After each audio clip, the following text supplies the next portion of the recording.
anything about where your mother is. Hey, good evening and welcome to the December 1st, 2025 regular city council meeting. We will begin with the Pledge of Allegiance led by Councilmember Goodloe. I pledge Allegiance to the flag of the United States of America and to the republic for which it stands, one nation, under God, indivisible, with liberty and justice for all. Clerk, call the roll. Beauchamp, Here. Goodloe, Here. Lilquist, Here. Elliott, Here. Miller, Here. Palmer, Here. Thompson. Here. And before we move on, we actually have an oath of office, and the reason we're doing an oath of office today and then we will repeat it in January is we had a partial term that Delano is filling, and so Councilmember Palmer is going to take the oath of office today and again in January.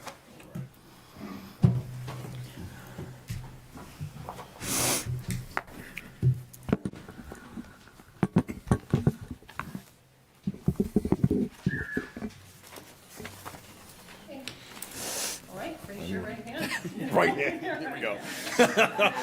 This is a little bit anxiety associated with Practice this, for next month. right? This is practice. Don't do it this way. Okay, I state your name, I, Delano Palmer, do solemnly swear or affirm do solemnly swear and affirm that I will support and defend the Constitution that I will support and defend the U.S. Constitution and laws of the United States of America and laws of the United States of America and the state of Washington and the state of Washington and the laws and ordinances of the city of Ellensburg, and the laws and ordinances of the city of Ellensburg, and that I will faithfully, honestly, and impartially that I will faithfully, honestly, and impartially perform the duties of the office of city council member, repeat that one more time. perform the duties Perform the duties of the office of city council member of office of city council member for the city of Ellensburg, Washington, for the city of Ellensburg, Washington, according to the law and the best of my ability. according to the law and to the best of my ability. Congratulations. All right. Thank you.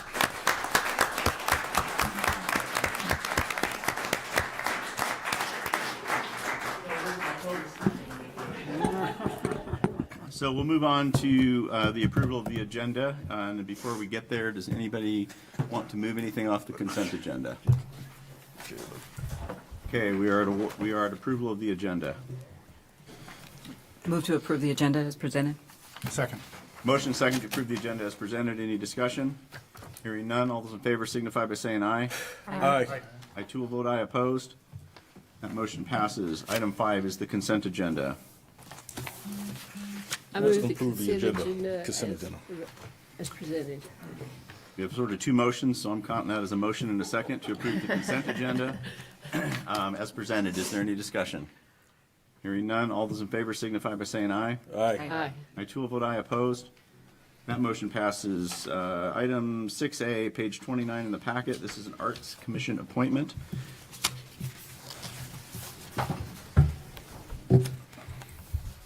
Good evening, Mayor and City Council. Kelly Vandenberg, Arts and Economic Development Manager for the City of Ellensburg. Tonight, we are pleased to bring to you two application for appointments to the Arts Commission. Therese Young as well as Jensen Lopez. Both individuals came before the Arts Commission, submitted their applications, and underwent the review, as well as attended Arts Commission meetings and interview process. And we are very excited for their appointment and recommendation for this evening. Both come with a dance background. Therese Young was a professor, tenured professor for 24 years at CWU. And is a long-term resident of Kittitas County, 30 years, in fact. And then Jensen Lopez has over 25 years as a contemporary ballet dancer, choreographer, and teacher, and has been in the region for 4 years. We're very excited by the appointments this evening and the recommendation of those appointments, and ask that you move to approve those appointments as in the packet. Council, questions of staff? Hearing none. Is there anybody in the audience who wishes to speak? Nobody online? Okay, Council, we need a motion. I move for the appointment of Jensen Lopez and Teresa Young to the Arts Commission. Second. We have a motion second to approve Jensen Lopez and Therese Young as appointees to the Arts Commission. Is there any discussion? Hearing none, all those in favor signify by saying aye. Aye. I too will vote aye. Opposed? That motion passes. Item 6P is Diversity, Equity, and Inclusion Commission communication with council.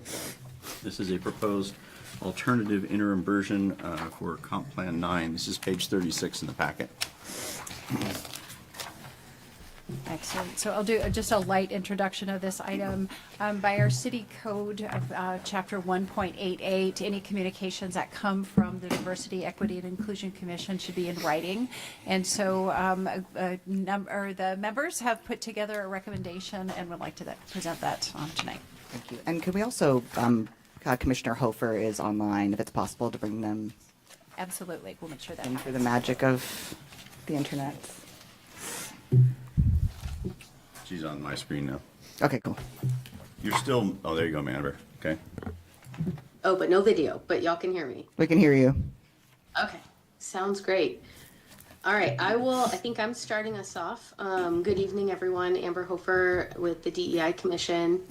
And we are here to share our communication and our input on this process and our formal recommendation on Chapter 9. Apologies, I'm joining virtually. I'm at home recovering from a medical issue this week, and so appreciate the remote accommodation.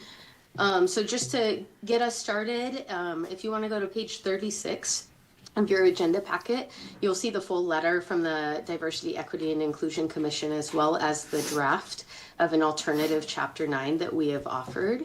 What we're going to do is we are going to kind of walk through our concerns with the first draft that was presented to the Planning Commission, share some insight on what we are hoping to accomplish with the second draft, and go from there. But in this, just as a heads up for everybody, we're going to be referring to the initial draft that the city put together as draft A, and then the draft that the DEI Commission put together as draft B, just to try to help the conversation move along, because we know it can be confusing.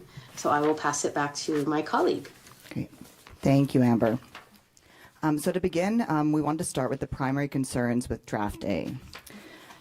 Our initial concern is with the erasure of core intent of the chapter without key reasoning, consistency, or justification.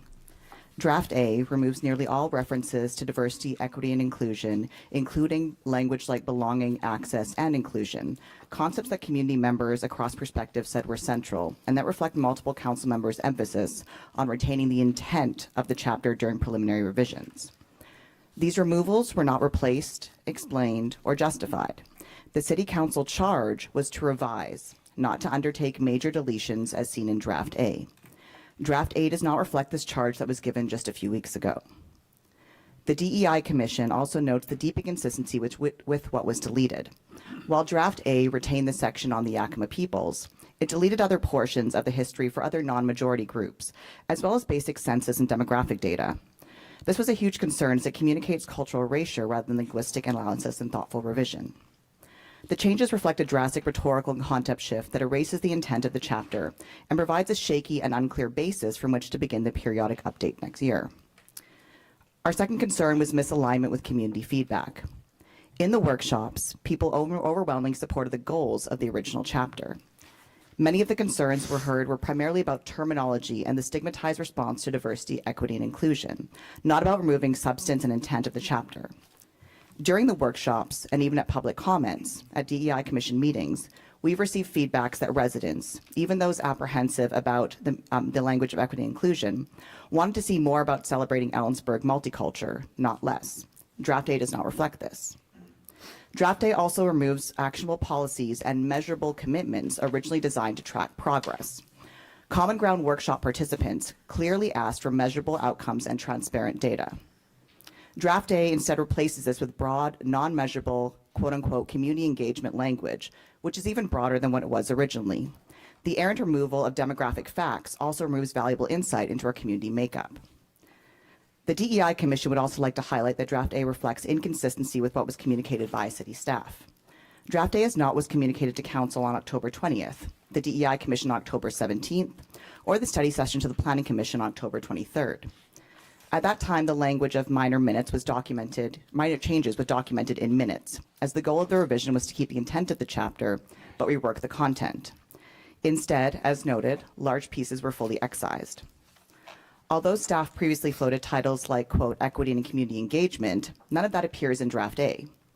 The changes are quite heavy-handed and were made without consultation from the relevant commission included in the chapter, causing surprise and confusion when the draft was sent out. This does not align with the work and scope of other commissions engaging with chapters relevant to their work and comprehensive plan. The process itself raises concerns about the council's decision versus subsequent responses. The back and forth has been unfortunately ineffective and opaque. The DEI Commission alone has spent hours of time reworking amid inconsistencies to understand the subtext of Draft A, while also rewriting the entire draft to restore intent. While our commission performed a full linguistic analysis of the draft to meet feedback and concerned about legal scrutiny, Draft A does not reflect the same level of rigor. As the Planning Commission noted during the public hearing portion of their meeting, these deletions were based on alleged legal concerns and risks. The memos and orders referenced by the Planning Commission are not law, and as such, the city is in compliance even within the original Chapter 9.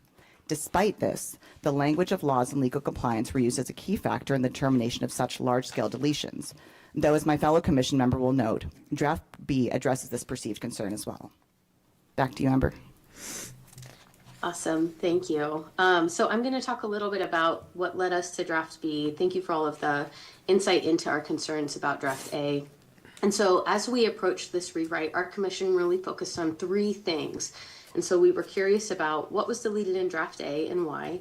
How can we rewrite content to honor the community concerns while maintaining the intent of the chapter, which was also called for when this chapter was initially created in 2020? And how can we mirror the deleted sections, since those seem to be the areas the city was working on, but rework them so that we can maintain the city's commitment to all people in Ellensburg feeling like they belong?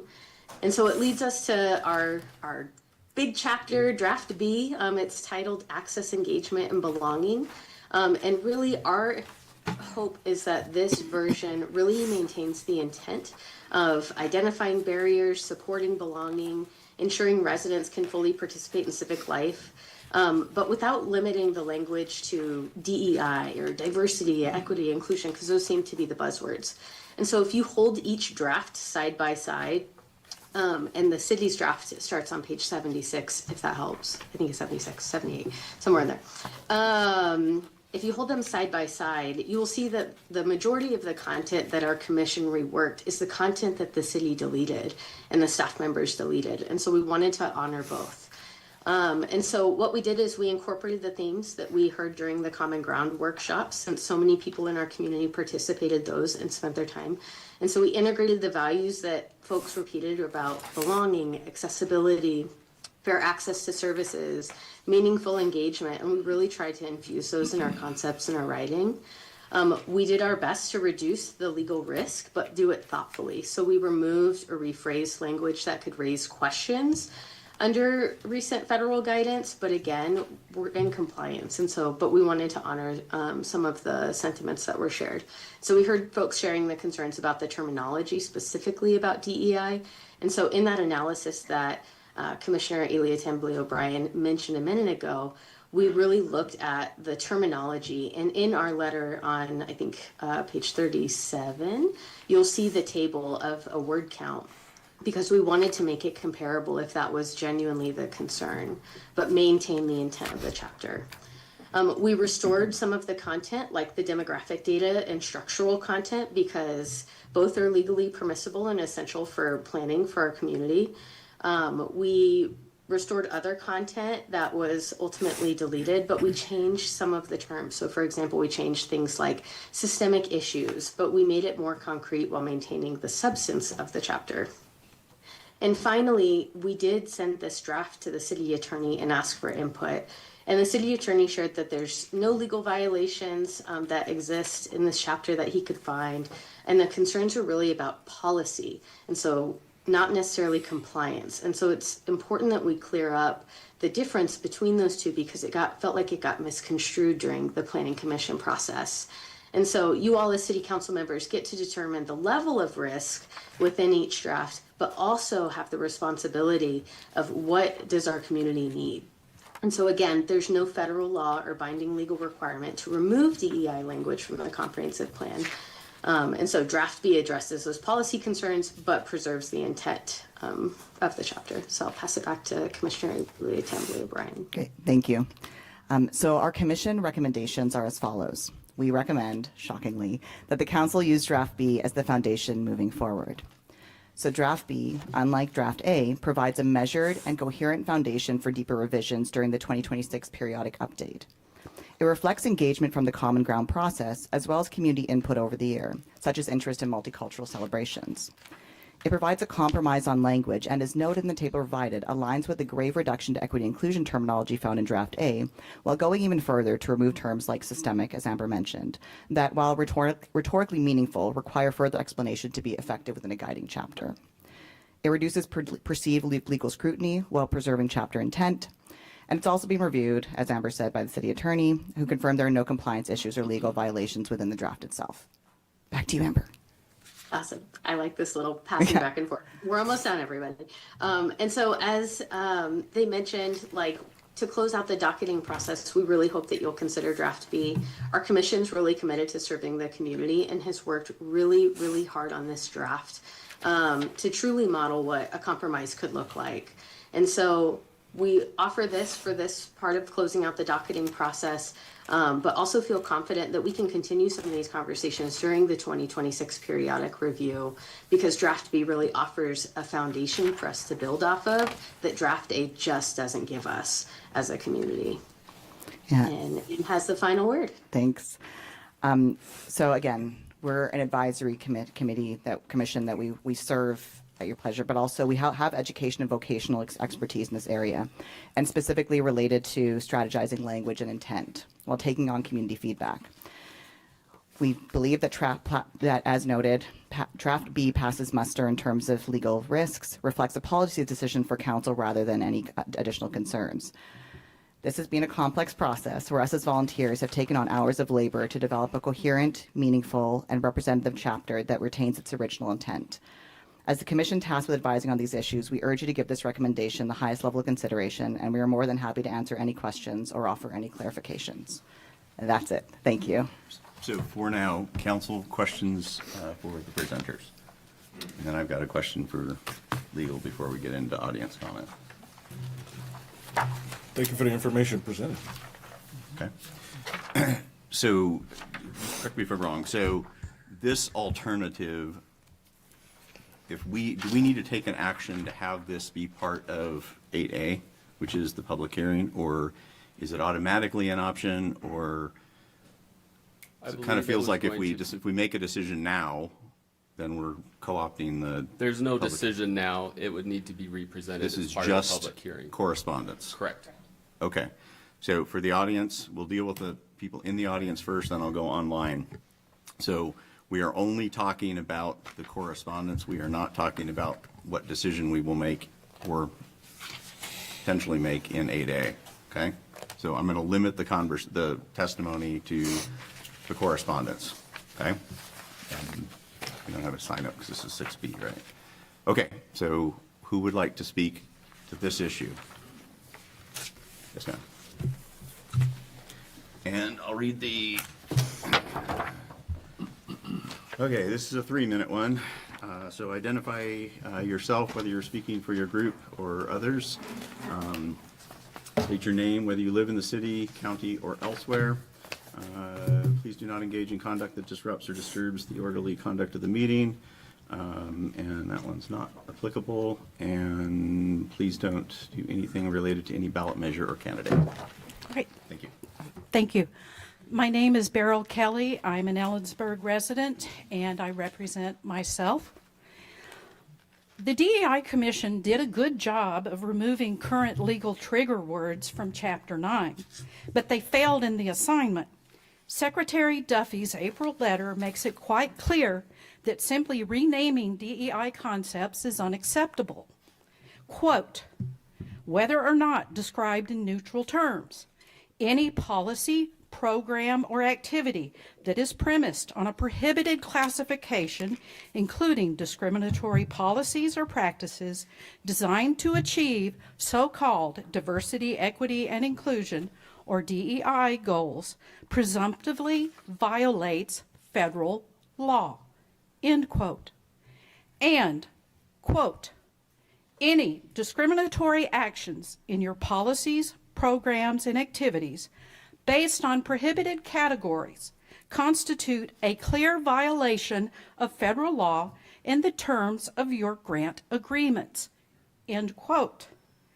The rewrite fails the assignment of ridding city code and policies of harmful concepts that divide our community on the basis of protected classes such as race and sex. The DEI Commission has been accused of specific and ongoing civil rights violations.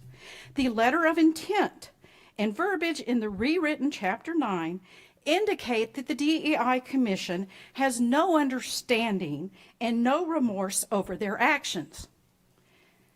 This attitude does not diminish the risk to the city of Ellensburg. In fact, risk is increased because they have admitted in writing to intent to continue discriminating.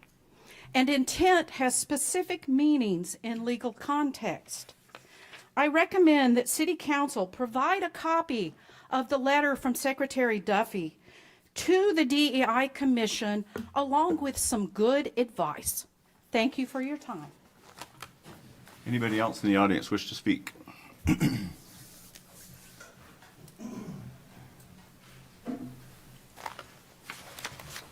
evening, Council. Christopher Hobbs, City of Ellensburg. I'm speaking for myself and possibly in connection with the Braver Angels group. I was one of the main participants in Braver Angels, and although with all due respect to the DEI Commission, and I understand, I mean, they're in a tough place, so I have pity on them. I'm you know, if this issue we're looking at today with the comprehensive plan and the DEI Chapter 9 essentially threatens their very existence. So I can understand them gasping for air, but what I'm going to suggest is that they are mischaracterizing. One of those gasps is that they're mischaracterizing the output of the Braver Angels. Their characterization made it sound like everybody in that group was just hunky-dory with all the belonging stuff and you know, and the city being involved in people's feelings. There was very little, and I'm sure you've seen the report, there was very little that actually was in agreement between the two different panels. And then they're very non-specific. So I would encourage the council to go over those. And also, if you can, I don't know if you have the pre-read items that the Braver Angels people went through on those that were collected from the entire community. Make sure you read through those, because the characterization that the DEI Commission has given regarding the output of the Braver Angels, and that should influence the rewriting essentially. I heard them mention the term compromise, and I know I'm speaking only for myself, but for me, when we went into this Braver Angels, we were asking for the chapter to be removed. And so, you know, we were visualizing what could a compromise mean, because we were obviously being asked to come to some compromise, even though to us it was like a black and white. It's like we either need to remove it or not. It's, you know, are we going to continue doing it, or are we going to kind of do it? So the very fact that they've, you know, that there's been a rewrite, I would say a compromise to me looks like A. Rather than taking it out, A, I'm thumbs up on that, but revision B does not look like a compromise. It looks like a failure on our part. Thank you for your time. Anybody else wish to speak?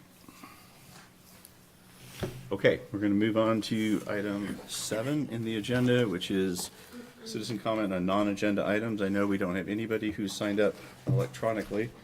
So again, just a reminder, this would be speaking to the council over an issue which is not currently on the agenda. City council has control and or it relates to city business. And please note that, is there anybody who wants to speak? I guess I should go there before I read any more rules. Oh, lots of people that want to speak. Okay, Mr. Kelleher, the pool.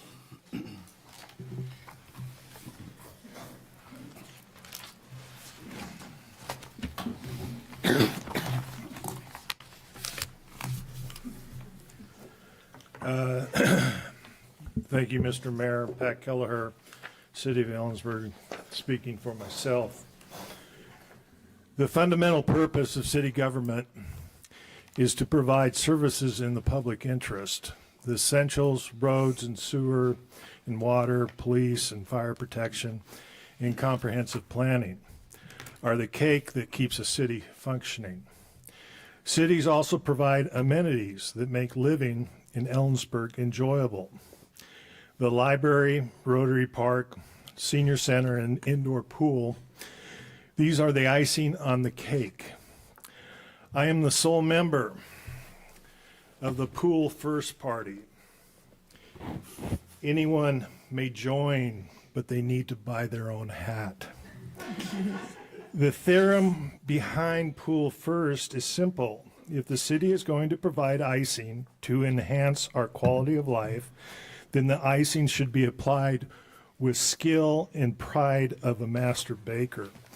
That means exit lights should work, burnout bulbs should be replaced, functioning urinals, and roofs that don't leak. Basic maintenance is not optional, it is a minimum standard of stewardship.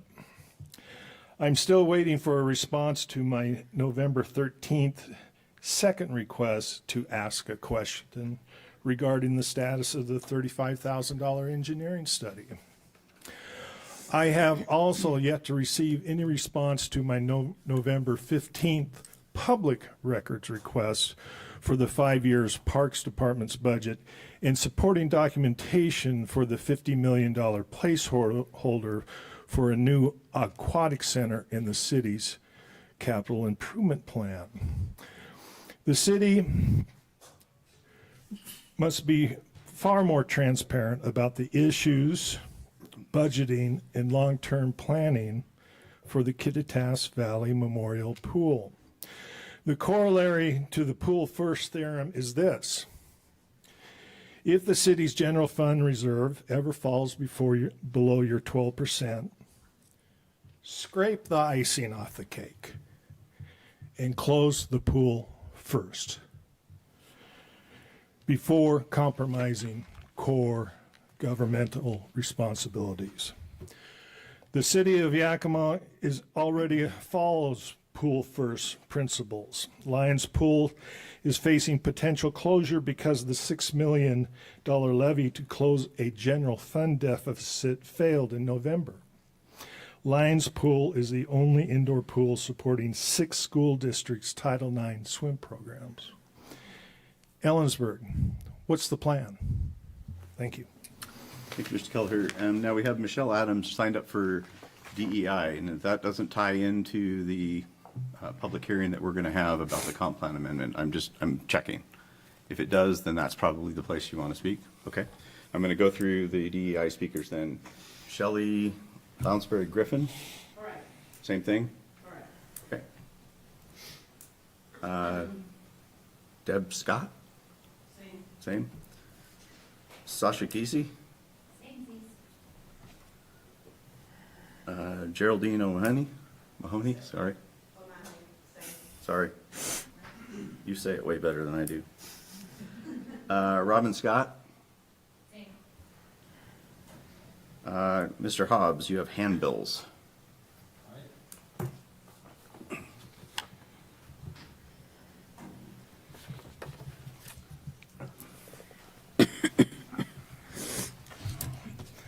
Christopher Hobbs, City of Ellensburg. I'm speaking for myself. Thank you for keeping the ordinance in Code 5 for handbills. I think it's something 5.44, some of you may know it. It's an ordinance that prevents people from sticking things all over our poles, city poles, and so forth. I think this is a good ordinance. I'm pro handbill ordinance. Lately I've noticed a number of stickers over on the poles at University Way and Wildcat Way. I think it's become a kind of a popular place for people to come and show what democracy is really like. I've noticed those red stickers. Some of the early ones had a picture of Karl Marx on them. The recent ones have the hammer and sickle, and they say something about Progressive Communists of America or something. They have a Q code. I've spent about 3.5 hours in the last month assisting the city. I did report it to the police because understanding that it was a violation. I remember this handbill ordinance was one of Stan Bassett's favorite ones, and I used to love watching him in his wheelchair tearing signs off the poles down Main Street. Him and I had many conversations about it. So I've taken it upon myself to remove these things. I don't plan on asking for any recompense from the city for taking care of this. I understand it's a difficult thing to enforce as well as mitigate. I've talked to the ordinance lady, and she said she couldn't get them off with her fingernail. I had to get a scraper, and it's rather difficult to get these off. And it's not just because I disagree with the message on there. I think the city should remember that quite a few years ago there was this ordinance was enforced over some KKK flyers. Well, I would really like to see the city maybe do a little bit of equal justice and perhaps find out who's putting these anti-American stickers, Communists of America stickers. I've already done a little bit of investigation, but I might recommend that perhaps the city could help in the investigation part of it. I believe one of the former DEI members recently, when came in to testify in front of the council, identified themselves as one of these Democrat, Socialist, Communists. And perhaps we can dig into that a little bit. And I certainly would like to see some, I mean, this handbill ordinance is $500 or 90 days is the maximum. I don't think the KKK flyer got that much, which I agree. He got a week and 100 or something like that. It's fine. But we need to have equal enforcement of these laws and not favor one side of a political spectrum or not. So thank you for your time, and thank you for looking into this. Okay, Mr. Jones, and you've got proposal docketing? That's correct. Okay. This isn't the DEI thing, correct? Well, it's regarding the DEI proposal, but it's not intended for that portion. I'm going to talk specifically about the docketing of the proposal, not about the proposal itself. Okay, so the docketing process for the comp plan. Yeah, I mean, Okay. if it's all right. If I interrupt you, it's going to be the clarification. And Yes. we'll stop your time. So, my name's Troy.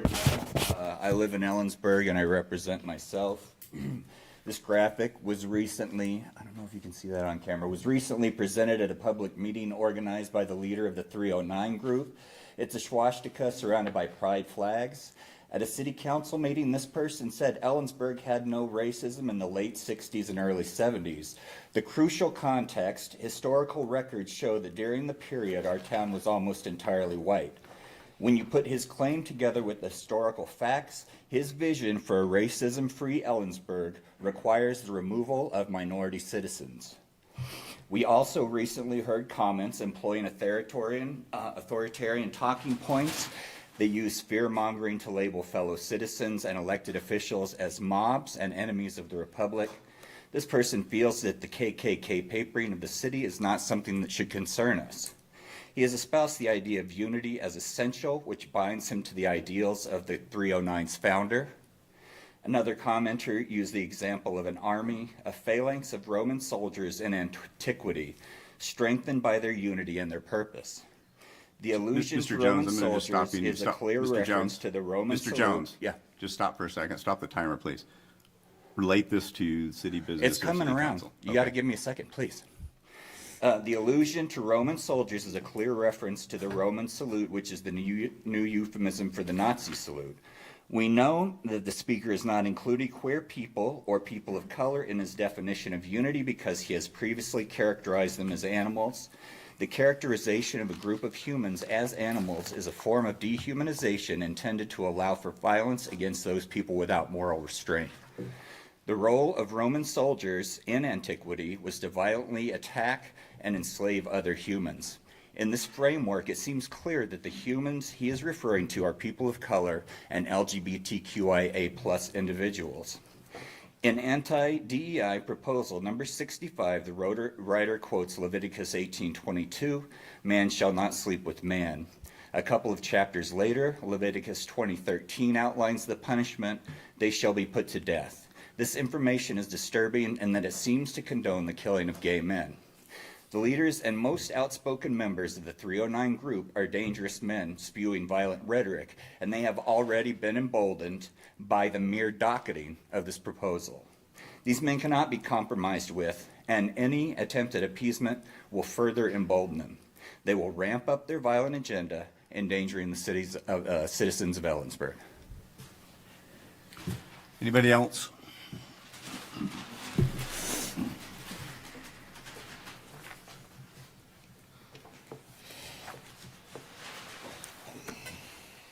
My name is Logan Cook, speaking on behalf of myself, and I'll be talking about how I feel about City Council right now. Romans 13, verse 1. I know people don't like it when I quote scripture. I'll keep it quick. Let every soul be subject to the governing authorities, for there is no authority except for God, and the authorities that exist are appointed by God. With that being said, I don't have trust in some of the locally elected officials here in the city of Ellensburg, some of the people in this room. However, I do have trust in my God, and I know that my God is going to do the best thing he possibly can for this city, and that everything's going to be okay despite the issues that have come up in the last few months and everything that we've spoken about. I know that everything's going to be all right, and everything is in accordance with his will, because there's nothing else that anybody in this room could do to fight what God's will is. And I'll close with just saying that he loves you, not your sin. Thank you. Yes.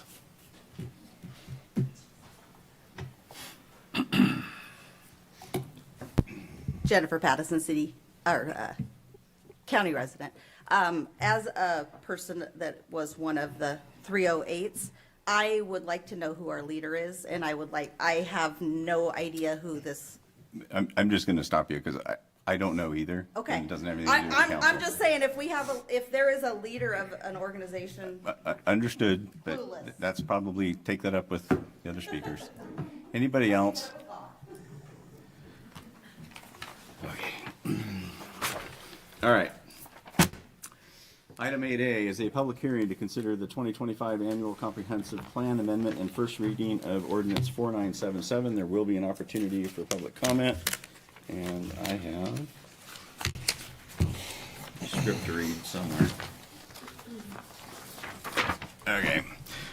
Purpose of this hearing is for the City Council to consider amendments to the city's comprehensive plan and first reading of Ordinance 4977, which would implement these changes. The public hearing is now open, and we ask for your cooperation in the following procedure.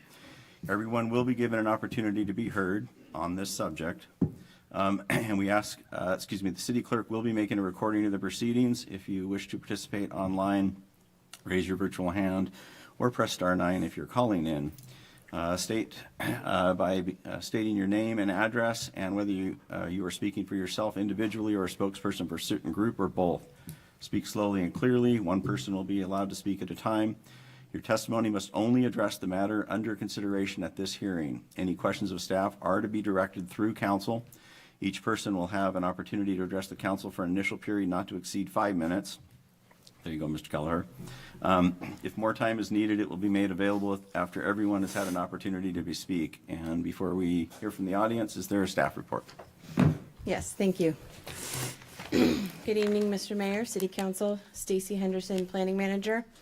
I'm here to present the 2025 Annual Comprehensive Plan Amendments and first reading of Ordinance 4977. Per ECC 15250090, a public hearing to consider docketed amendments shall be scheduled with council following a public hearing with the Planning Commission. The Comp Plan Amendment adoption process is a Type 5 review process, which includes a SEPA review, 60-day commerce review, and multiple public hearings. Docketed items must be adopted by December 31st of the same calendar year they were submitted, or council may choose to move these items to the subsequent year to continue review. Exhibits 1 through 4 in your packet address the 2 proposed amendments with associated noticing for your review. And Exhibit A and Exhibit B are the 2 proposed amendments as referenced by the draft ordinance. So a little bit of background. On July 21st of this year, staff presented 2 annual comprehensive plan amendment requests to council for possible docketing and adoption in the 2025 calendar year. Staff recommended council adopt both 25-01, which is the annual capital improvement plan update, and 25-02-001 through 308, Chapter 9 requests, removal requests. The recommendation to docket 2502 was accompanied by a request for staff to gather additional information and possible direction from the public by way of 3 planned community outreach events. Staff was to bring these results back to council for further direction and next steps. On October 20th of this year, staff returned to council to present the results of the public outreach regarding 25-02-001 to 308. As a reminder, the public outreach included 2 community conversations and a common ground workshop. At this meeting, staff presented common themes, observational analysis, and 6 possible next steps in addressing the Chapter 9 removal request. Staff then requested guidance from council based on the new information. Council discussed the need to update the chapter in the near term to address possible legal concerns raised by the public and to ensure compliance with federal requirements as well as realistic timelines.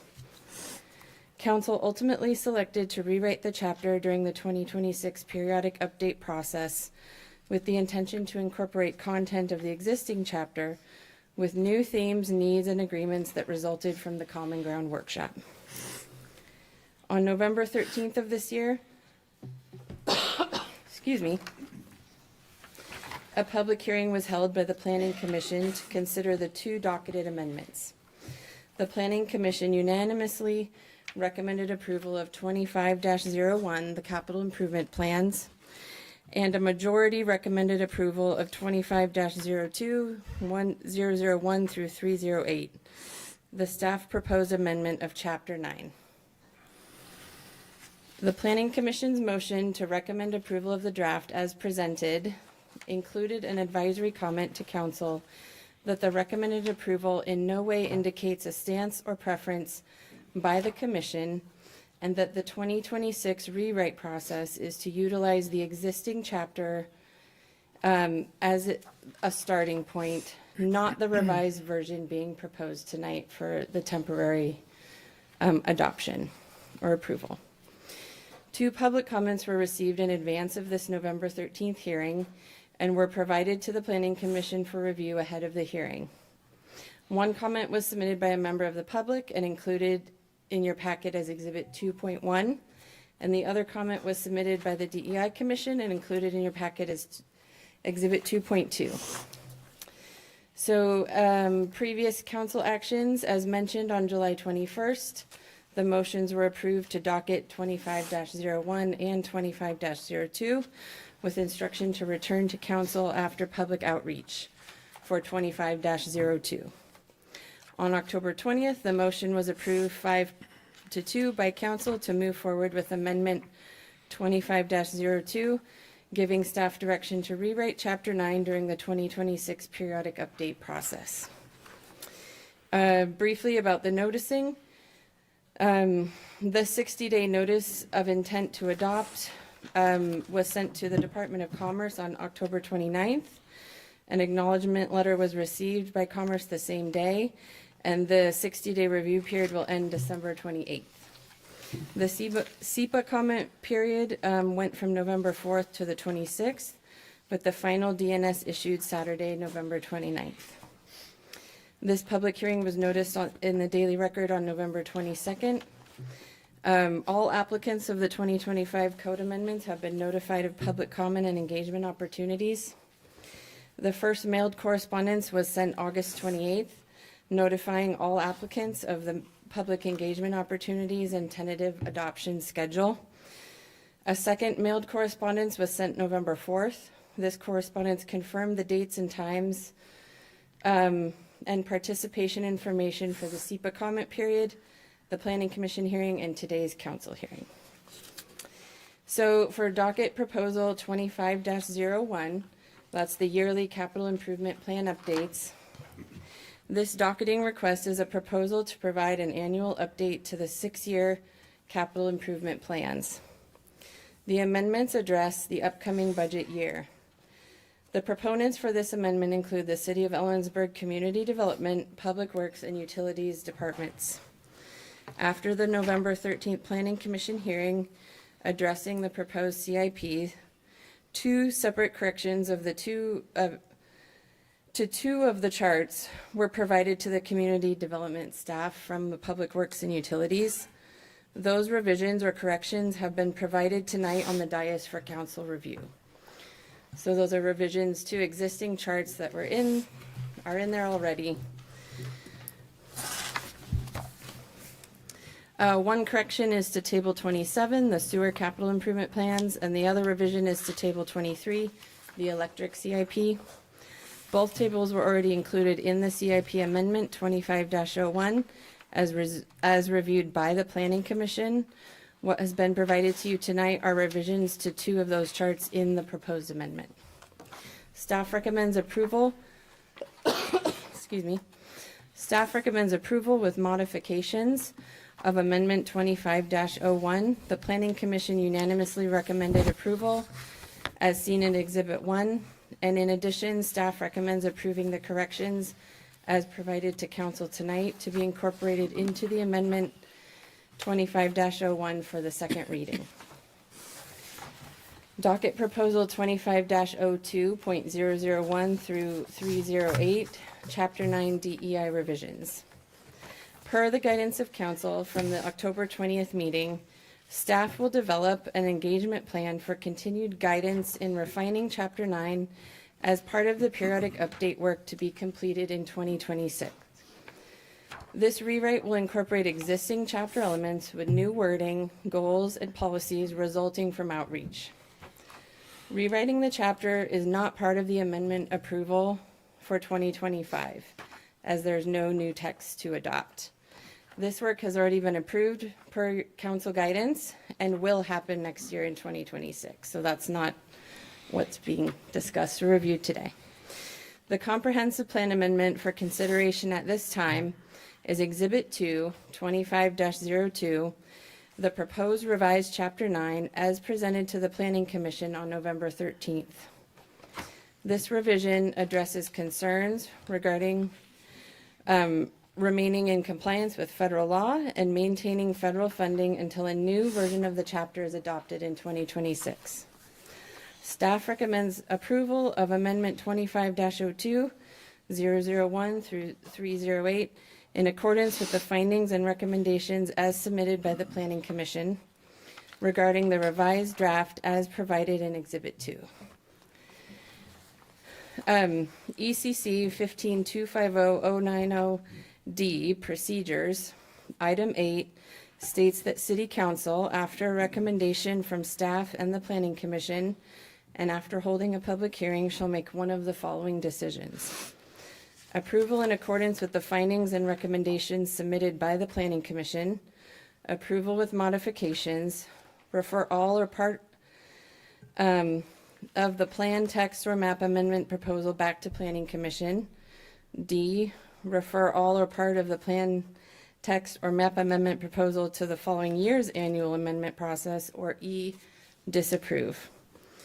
After reviewing the comprehensive plan amendments and code process requirements, staff recommends that council approve with modifications Amendment 25-01 capital improvement plans as presented, with the modification of incorporating the corrected charts as provided to council tonight. And staff recommends that council approve in accordance with the findings and recommendations submitted by the Planning Commission, Amendment 25-02, 001 through 308, Chapter 9 revision as presented, and conduct first reading of Ordinance 4977. Thank you. The floor is open to testimony from the public. Each person will have an opportunity to address the council for an initial period not to exceed 5 minutes. If more time is needed, it will be made available after everyone has had an opportunity to speak, and I'm going to work down this list initially, and then we will take additional people. So Michelle Adams.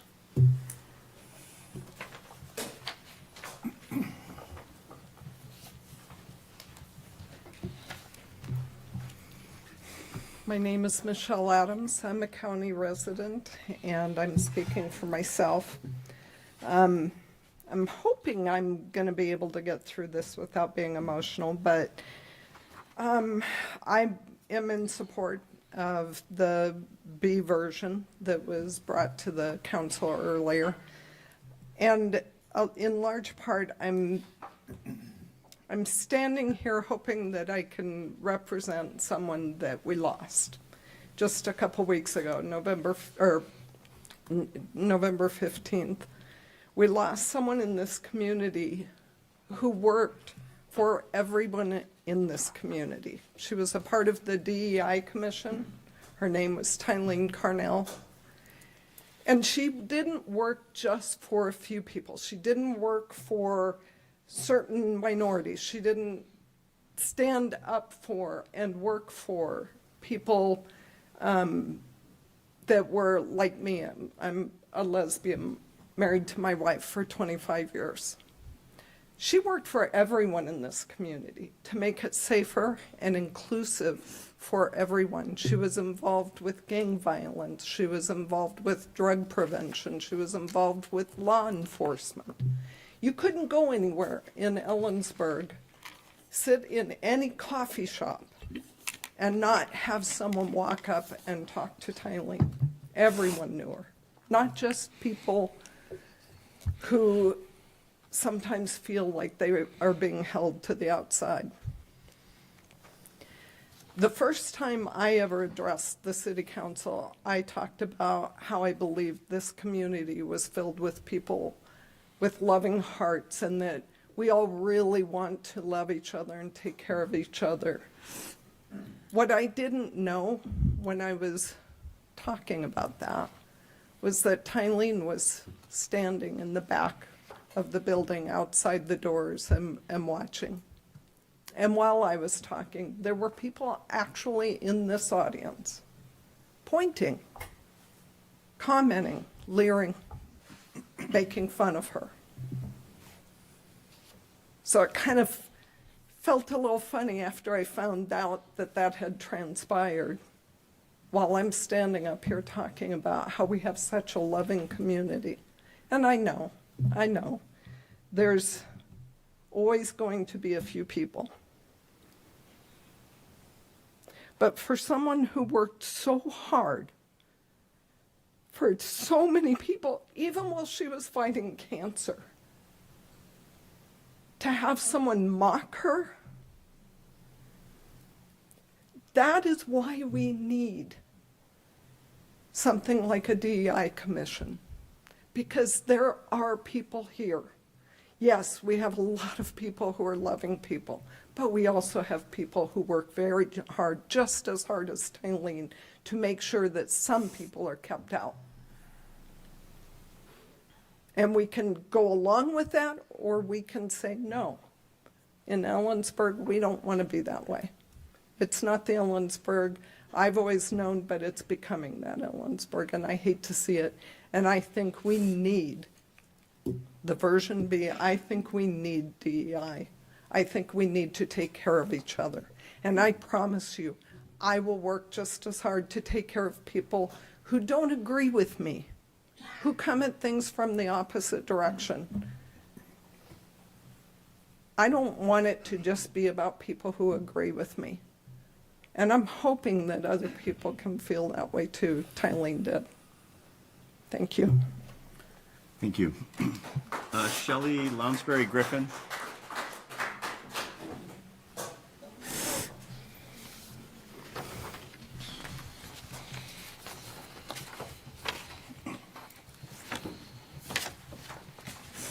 I'm Shelley Lounsbury Griffin. I live in the county, but I do lots of business in Ellensburg as a city.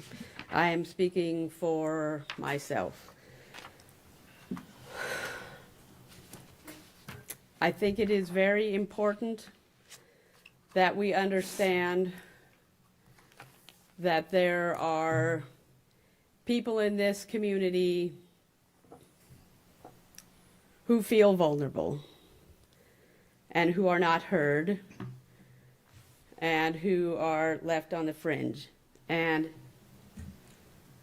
the DEI Commission doesn't only work for the LGBTQ community. They work for women. They work for people with disabilities. They work for fathers who have to bring their children to change their diapers out in public. I have been to 2 of the Valley Voices concerts in the last couple weeks and have seen the outcome of the actual DEI commission, seen the person who was doing sign language while the choir was singing, so that people who don't hear can be involved in this community during these community events. These are the types of things that bring a community together. They are things that help children who don't have as much money to go skiing to have gloves and supplies and a ride up to skiing through the Ellensburg High School. We need to maintain the DEI Commission in whatever name we decide to call it, so that people can feel comfortable, can feel welcome, can have their needs met, because not all people have the same needs. And as a community, we should be trying to fulfill as many needs as we can for as many people. So I would like to put my support in favor of the option B of the DEI Commission proposal. Thank you. Thank you. I'm going to bump back up. Deb Scott, you put your name on here and then scratched yourself out just because I think. I was confused about. So I'm asking you if you want to speak now. If you want to speak now, go ahead. And Cynthia, I'm going to do the same for you next. Okay. Okay. Hello. My name is Deb Scott, and I am a resident of Ellensburg, the city, and I'm speaking on behalf of myself. This has been a long haul, and I am sorry that it will apparently continue to be a long haul. I am here to speak in favor of option B, even though I'm not that thrilled with it either, but at least it retains some of the spirit of what is necessary to protect all of the citizens of Ellensburg.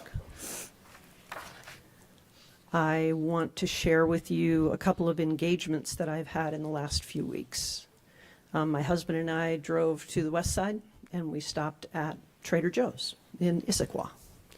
And they asked, "Hey, where are you headed? What you doing after this?" I said, "Well, I'm going back to Ellensburg." And the cashier looked at me and said, "Oh, I used to live in Ellensburg. I went to college there." And I said, "Oh, that's amazing. That's great. Why did you leave?" And she said, "Well, my husband is Korean, and we had to leave because he didn't feel safe in Ellensburg."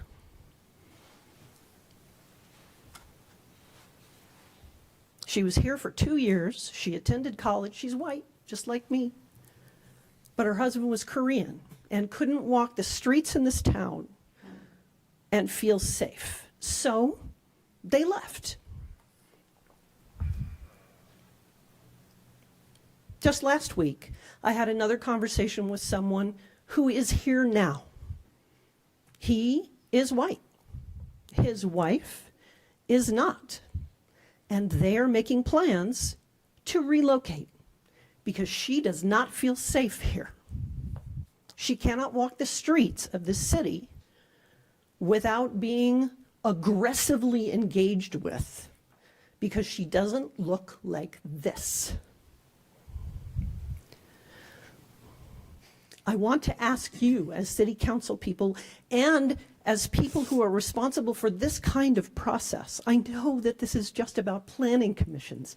I know that ultimately this is about curb cuts and hearing issues and whether or not there's Spanish on the website. I realize that's what this is about, but this is also about people who are leaving this community because they don't feel safe here. And I'm not just talking about LGBTQ, although that's even more egregious. I'm talking about people who just are not white. They're leaving. They're leaving because they don't feel safe here. How is Ellensburg going to remain financially viable if everybody who doesn't look exactly like me leaves? If you want this community to grow economically, if you want businesses to be able to continue here, if you want the university to thrive here and engage and bring in students, and that's kind of a problem for them right now, I want you to explain to me how the city council is going to manage this process so that people who don't look like me can walk the streets here and not fear for their personal safety.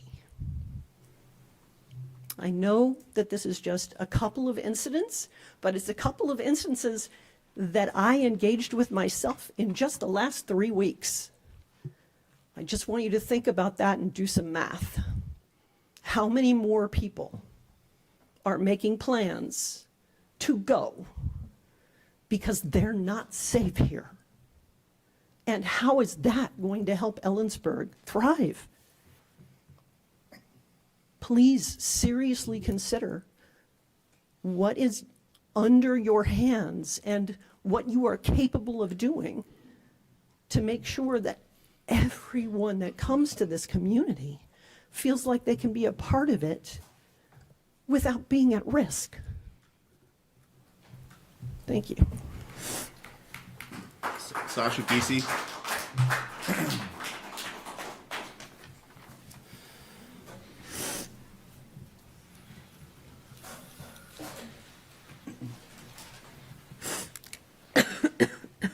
This is fun. Sasha Geis, county resident. I'm here on behalf of myself. I was one of those people that wanted to leave from high school. I'm not a Christian, but I'm white, I'm straight, I'm cis. So I can cover most of the things with me that DEI and Chapter 9 can help with. For a long time, I've been low income. I couldn't, without the help of some of the things that Chapter 9 and the DEI Commission do, I couldn't give some of the opportunities to my son otherwise. I'm here tonight to ask the council to take the DEI Commission's recommendation, changes to Chapter 9 into consideration. I was one of the participants at the Common Ground workshop. And while we couldn't come to a lot of common ground, I think mostly because we ran out of time, because it's a very complex issue. The one thing that I kept hearing over and over again from everybody on both sides is how they love our community and how it's welcoming. And I heard repeatedly on both sides that they didn't have a problem with DEI necessarily, the concepts of DEI. They just didn't think that it should be in the comprehensive plan. However, Chapter 9 is a visionary document for our local government and city that helps foster intentionality in creating and maintaining a welcoming community. It does not force anyone to change their opinions.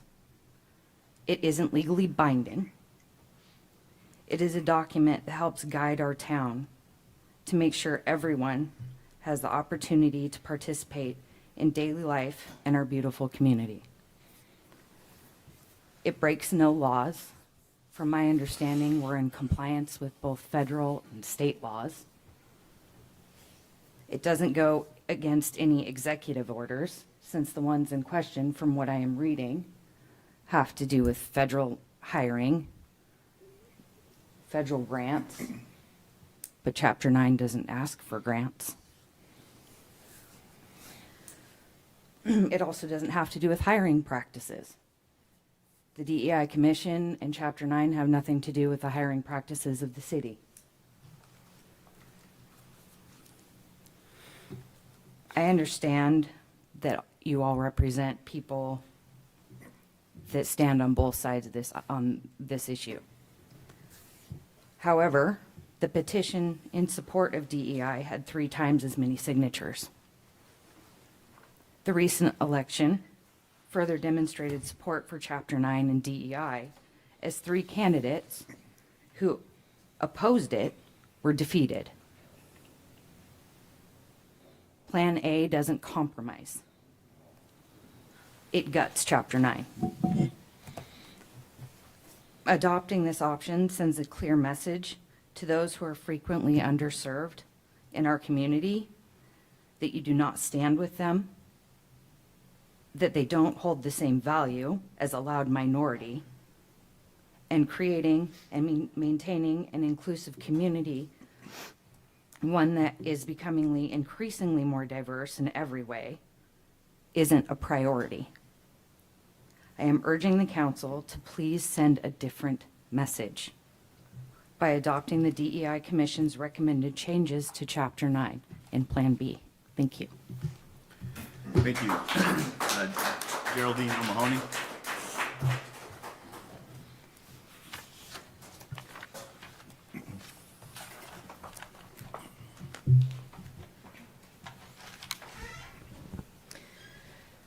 Good evening, council members. Thank you. My name is Geraldine O'Mahony and I'm a resident of Ellensburg City and I serve on the Planning Commission. I was one of 2 commissioners who voted against recommending Draft A of Chapter 9, and I want to explain why and why I'm asking you not to adopt it tonight. Before I begin, I want to acknowledge that these decisions are challenging and I appreciate the time and care you and others have put into them. Everyone involved, staff, the DEI Commission and many community members worked in good faith. My concern is not about intent.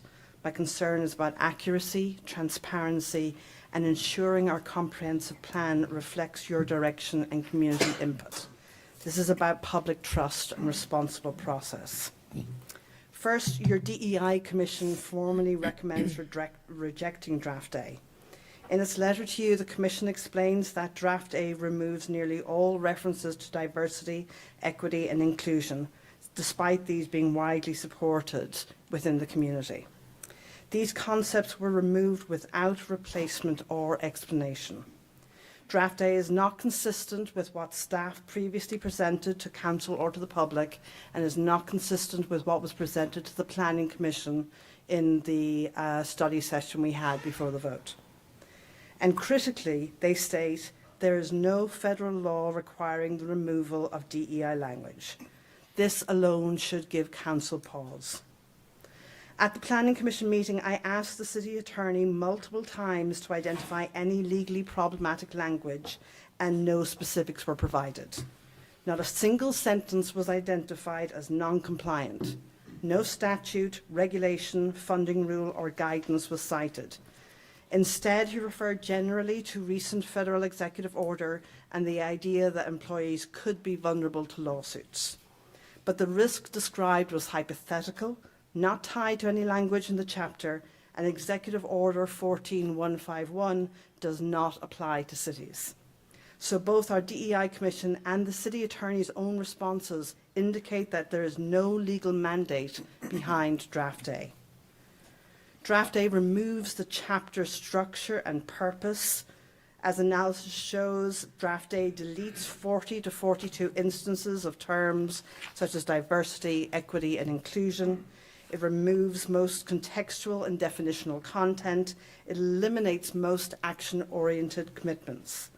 And none of this is replaced with new goals, policies, or implementation steps.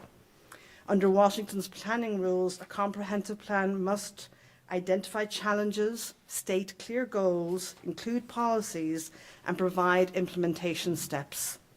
Draft A weakens or removes all four. This is not a technical edit, it is the removal of the chapter's functional framework. There is no need to rush. My main point at the Planning Commission was that this is an important topic, that there's been lots of involvement from the community, and that the draft that we were presented with, Draft A, was rushed.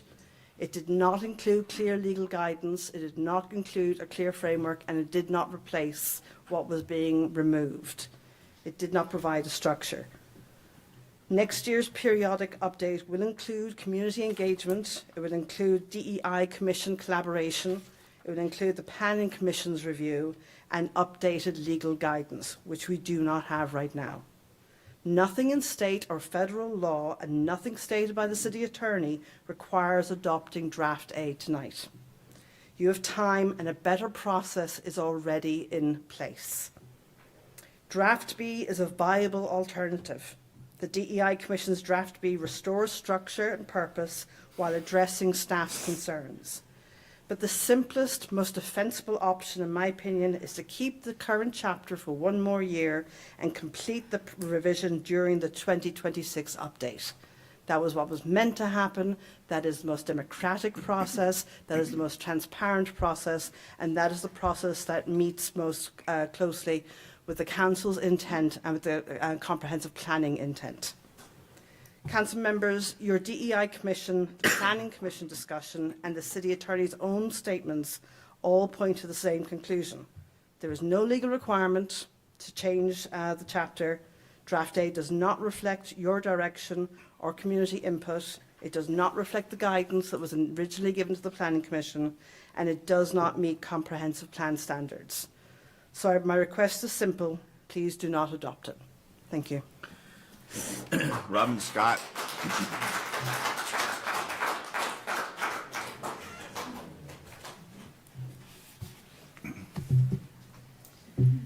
Hi, my name is Robin Scott, and I'm a resident of Ellensburg, and I speak on behalf of myself.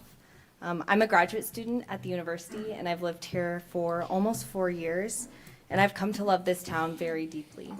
Coming from a small town in the South that was not always the most welcoming to people who did not fit a certain mold, I felt immense pride knowing that the city plan would include a section dedicated to the inclusion and diversity in Ellensburg.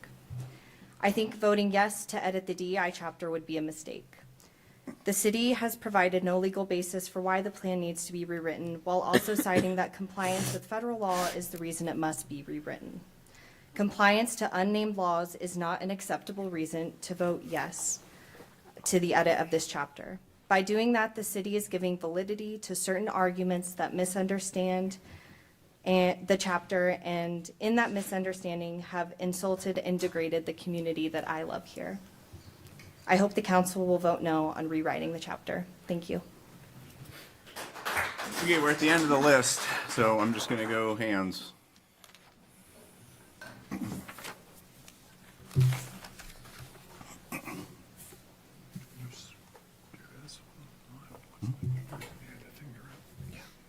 Hey there, I'm Allie Dermond, city resident, speaking on my behalf. And I just want to show my support kind of like for doing nothing, right? When you have a tough decision where nothing is really a good answer, then sometimes the best decision is to do nothing. And a couple things that I want to say are really not to encourage you not to get stuck with a sunk cost fallacy. Like, we've gotten to this point, so we have to choose something now. We're all exhausted by this conversation. Nobody wants to be having it anymore, but we have to have it, and we have to just keep going through it. And all this work doesn't have to sort of flop with whatever decision we got faced with, I think the argument has been made very eloquently that we can just kind of pause and take a deep breath and make a good decision. We don't have to make a bad decision today. I also just want to say that, I was part of the Braver Angels workshop, and I've heard different comments today, and it's clear that we all kind of walked away with our own experiences and understanding of the success or failures of that event. And I would say that if we're going to hinge any decisions on that event, then we need to involve the people who were present and active in that event, because that piece of paper that was sort of the outcome of the Braver Angels workshop, like their end result, doesn't reflect the conversations I was having in that day really at all. Doesn't reflect the tone of understanding and kinship that we felt with each other, at least before lunch. I think we needed more time. I think there were a lot of awesome conversations that just never got to be had. So I would be wary myself of making any decisions specifically based on that event. I think it was informative, but again, that piece of paper that came out of Braver Angels, probably not the right information. So I guess that's all. Just slow down. We can make a better decision. We have time. There's a path forward for that. Oh, I remembered. Okay, this is not a nice thing, but I want to make sure that it's clear that we kind of take a step back and look back at the premise of this whole thing. The premise of this whole thing was remove Chapter 9 and remove it for these reasons. And I went through all those reasons. I read every single one of those amendment proposals, and I hope that it's abundantly clear to all of us that those amendments are just riddled with logical fallacies and inaccuracies about what that Chapter 9 is about. And when presented with what is actually in Chapter 9, you can clearly see on people's faces and in their demeanor and in the lack of rebuttal that we all agree with what's in Chapter 9, what the words are. But when we say it's discriminating and racist and all these things, and we make these claims, then we're no longer talking about truth and reality and what's actually in those pieces of paper. So if the premise to start with was wacky, and we did what we needed to do to encourage conversation and encourage community and try to find common ground, and that kind of flopped, like, we don't need to make a decision based on any of that. Like, why would we?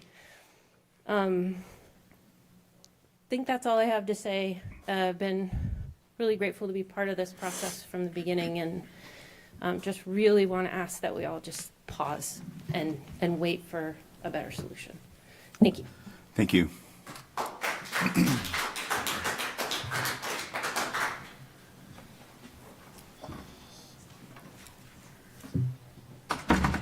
Hello again, Emily Tumby O'Brien, member of the DEI Commission. Really not sure what hat I'm wearing right now, so I'm also a resident of Ellensburg. First of all, I guess I'd like to start by asking on behalf of the DEI Commission that Council consider Draft B as a formal alternative to Draft A. I think I'm just going to start with reading. The City of Ellensburg is committed to creating a community with a lived and built environment that improves lives, supports all people, and provides residents with opportunities to flourish. Creating a community where people can thrive requires paying attention to the lived experiences of those who may encounter obstacles, whether physical, social, economic, or cultural, that impact their ability to navigate daily life or engage with local government. Doing so can help create a thriving local economy, retain our residents and attract new ones, and foster an environment where individuals can achieve their full potential. So that's from the revised Draft B version, and it goes on from there. We didn't insert synonyms for equity, inclusion, and diversity. We didn't find a subtle way of putting back in LGBTQ or mentions of race.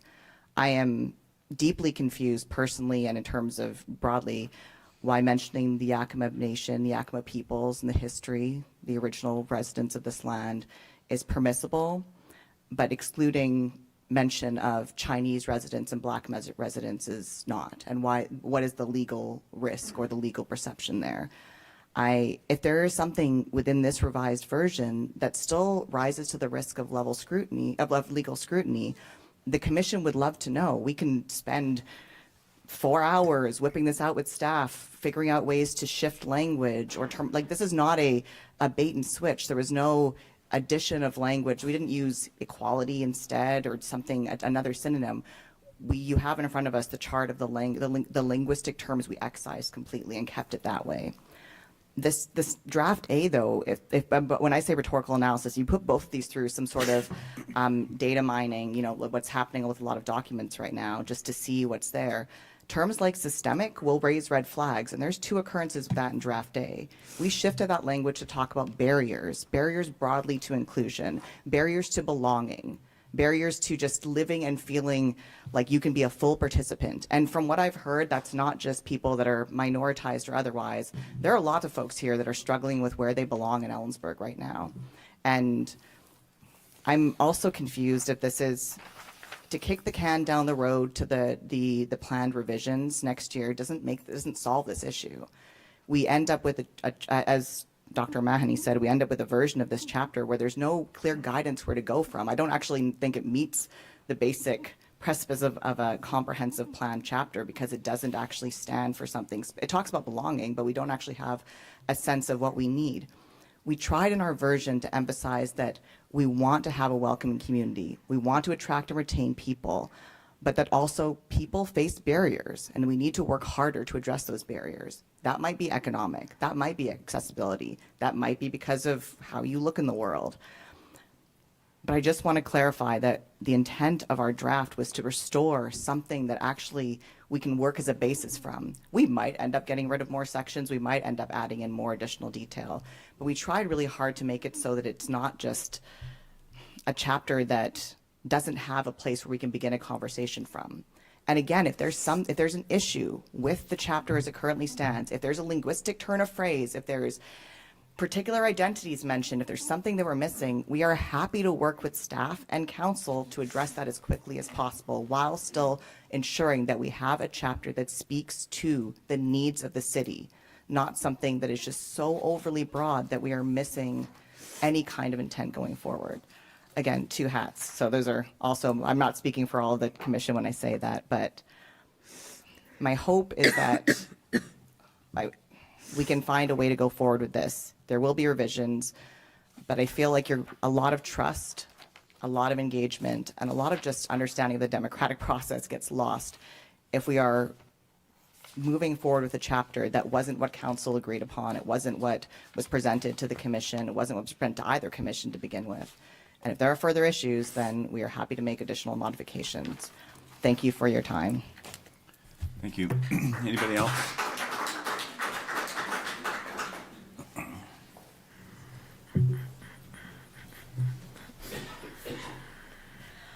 Beryl Kelly, Ellensburg resident, representing myself. City Council should reject the DEI proposed rewrite and keep the city staff version that was approved at the Planning Commission hearing. I have concerns about process if you were to suddenly abandon something that was approved at a public hearing. We've had enough hearings.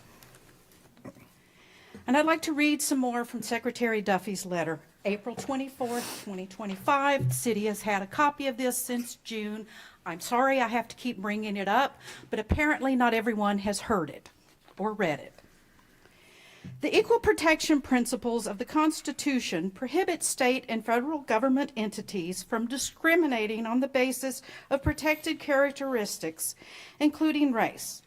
Indeed, as the Supreme Court declared in Students for Fair Admission, Inc. v. Harvard, also known as SFFA, 600 U.S. 181 in 2023, The clear and central purpose of the 14th Amendment, that's from 1868. It is not a new law. It has been around since 1868.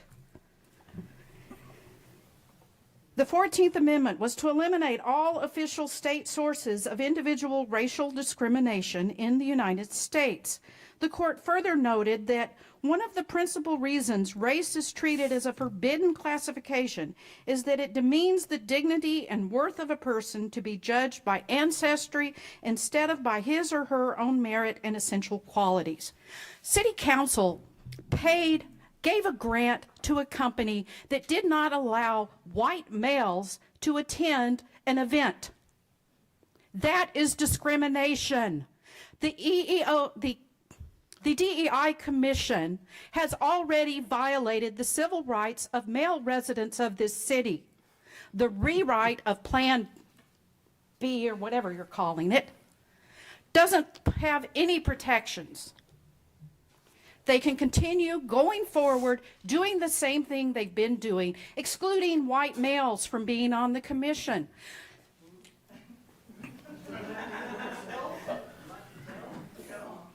Okay, back to reading.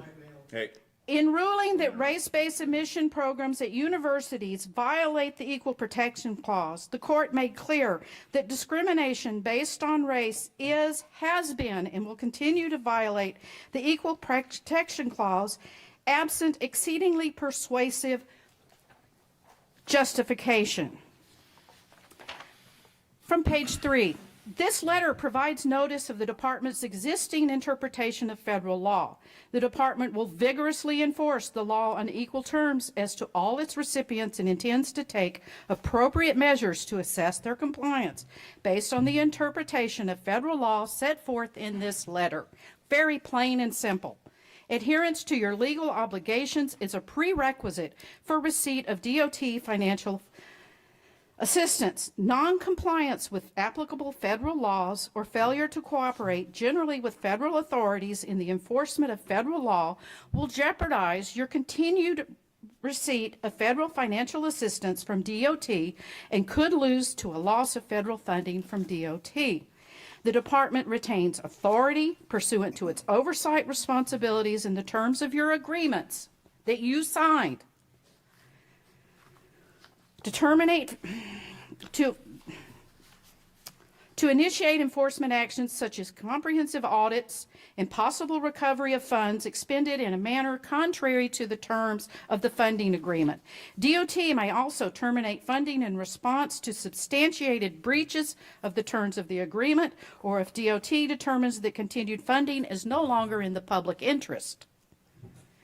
To assist grant recipients in meeting their obligations, DOT offers technical guidance and support. Should you require clarification regarding your obligations, you are encouraged to contact your designated DOT representative promptly. Proactive engagement is strongly advised to prevent inadvertent noncompliance. Has anyone from the city reached out to the DOT for a little bit of assistance on figuring out if our Chapter 9 is a legal problem or not? Just because we take DEI out of the comp plan does not stop individuals from being nice. It removes the legal risk. It removes the financial risk. Supreme Court decisions overrule local rules. Ms. Kelly, I'm going to have you stop, and then I'll give you some more time if you need it at the end. Thank you. All right, thank you. I'm done. That's enough. Okay. Thank you. I Anybody think else? you get my gist.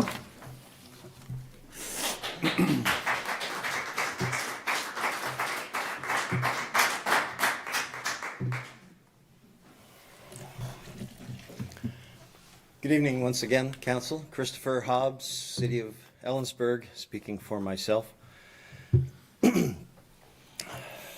Unfortunately, the option that I would like to recommend has been taken off the table. And I'd like to recommend that the council perhaps rethink the decision that was made at the last meeting to take the option off the table to just eliminate Chapter 9 altogether. I still believe that that would be the best solution. And a lot of people are going to say, well, then you don't want people to be nice to each other. That's not the case. Everything since this thing started, my opinion has been that this is not a city government task. Some of you probably don't remember back in 2003, I stood here at this podium right here and really I had a petition of local veterans that disagreed with the council making a statement against the Iraq War. This was a clear case of the city getting out of their lane.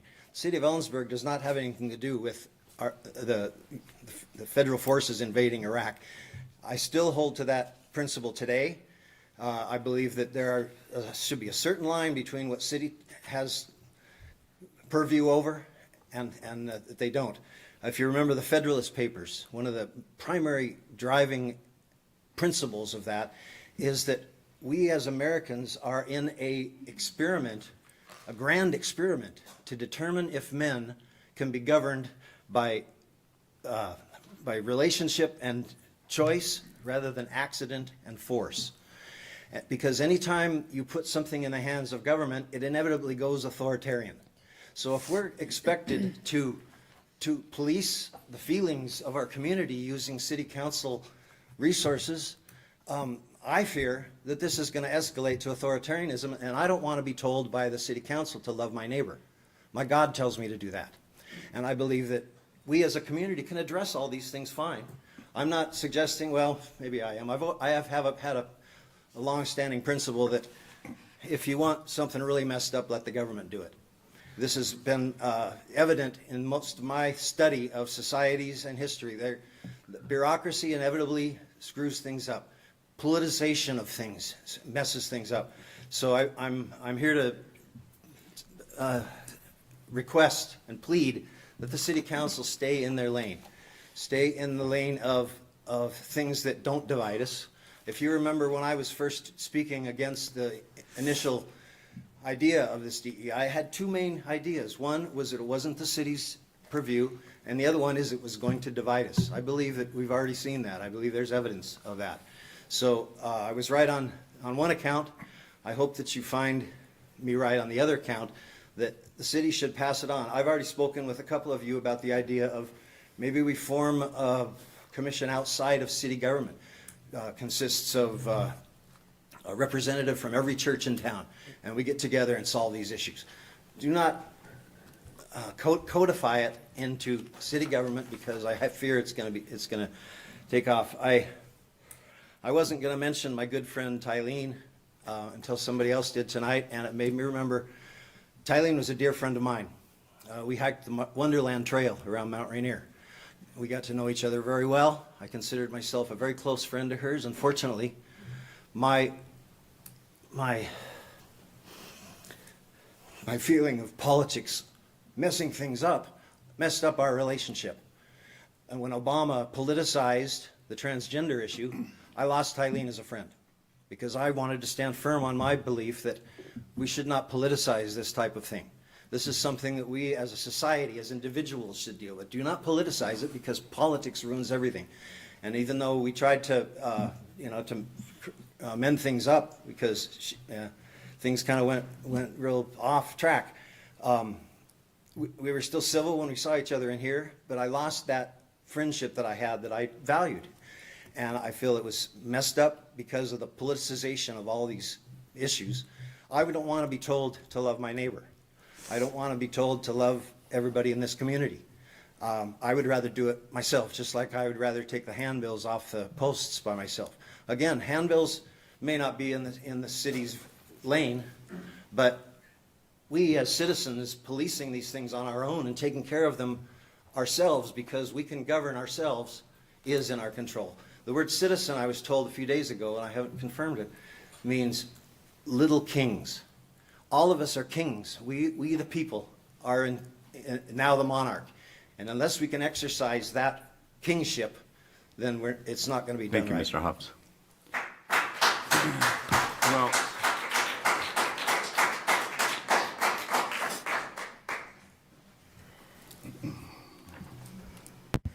good evening. My name is Candace Comfort. I'm representing myself, and I live in Kittitas County.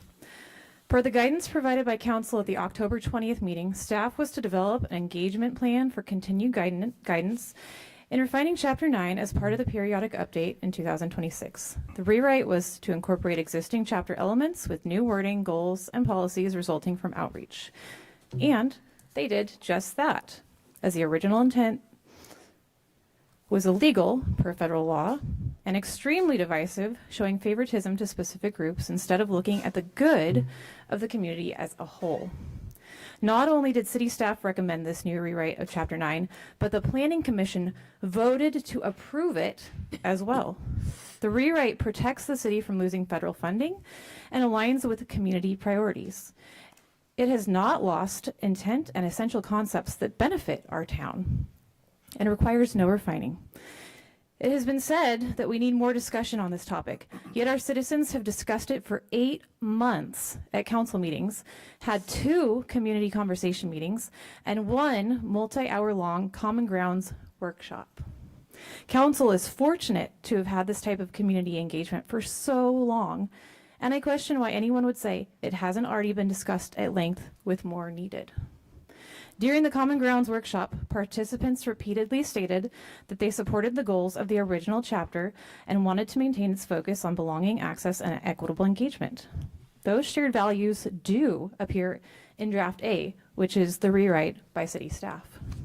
Draft A does not remove action-oriented policies and measurable commitments by using community engagement language. In fact, all 3 goals of the chapter still exist, accompanied with 6 policies and 16 programs. Its action items also exist, only eliminating the ones that aren't needed as there are laws that guide our policies and procedures, not DEI. With a chapter that now encompasses the community as a whole, I am hoping we can get back to being friends and neighbors instead of being divided over our differences.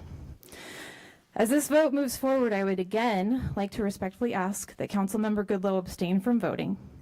Being that she is the chair of the DEI Commission, this is a huge conflict of interest and was confirmed even more so while I listened to her lead a 48-minute emergency meeting with the Commission on 11/20 regarding Chapter 9. It is allowed per council rules in Section 9.5 and has happened 4 times in just over a year. Doing so would give the appearance at an attempt at fairness, which the community deserves. Thank you.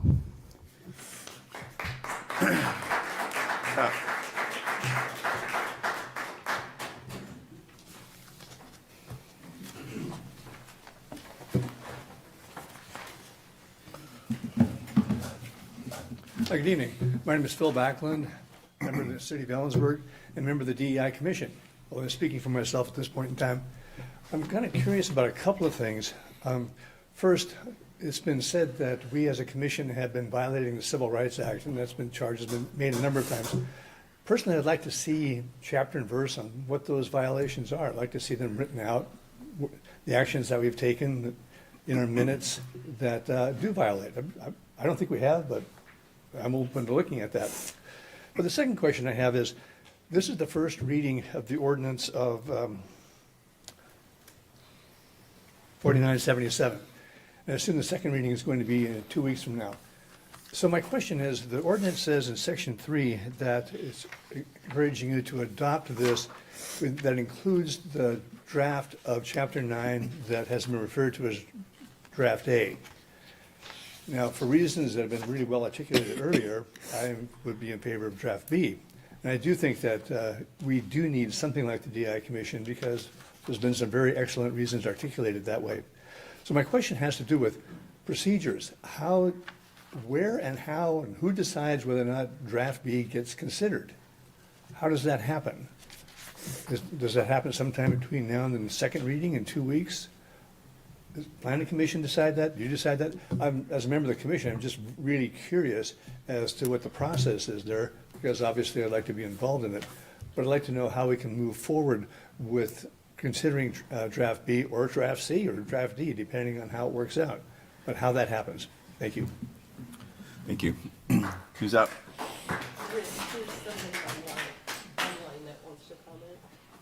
Okay, I'm gonna go back row.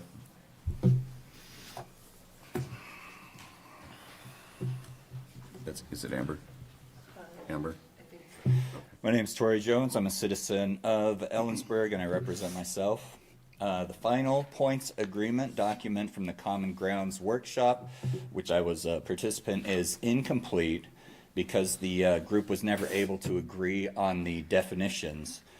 The workshop moderators emphasized the need for common definitions, but time ran out before we could finish this crucial step. For example, the term social engagement is ambiguous.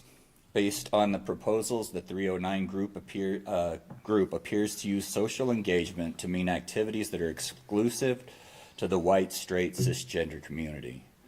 This illustrates the document's fundamental flaw.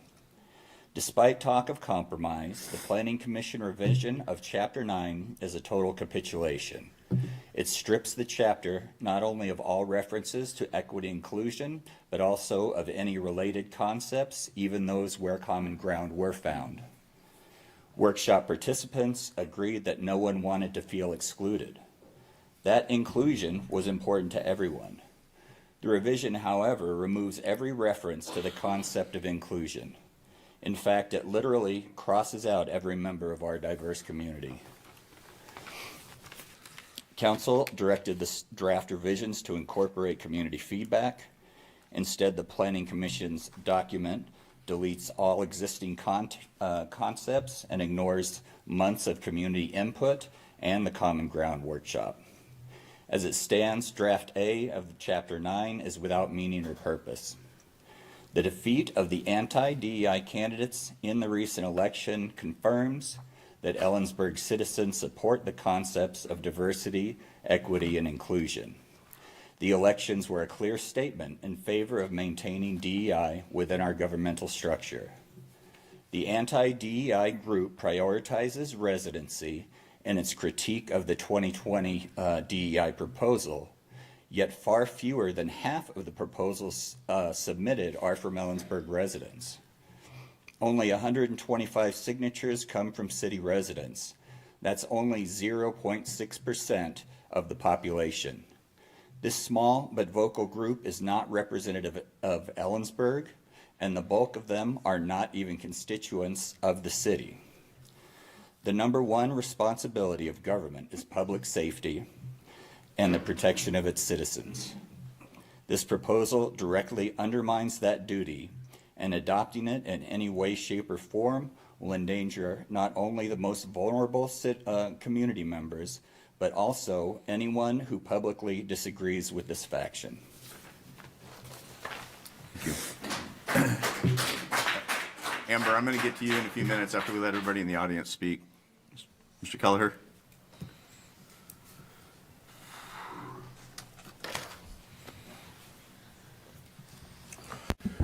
Thank you, Mr. Mayor. Pat Kelleher, speaking for myself, representing Pool First.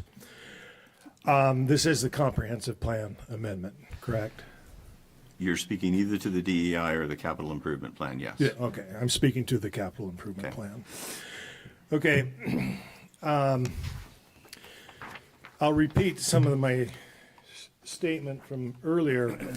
I have also yet to receive any response to my November 15 public records request for the 5-year Parks Department budgets and supporting documentation. For the $50 million placeholder for a new aquatic center in the city's capital improvement plan. It's interesting because it's kind of the second request that I was trying to understand what you were spending.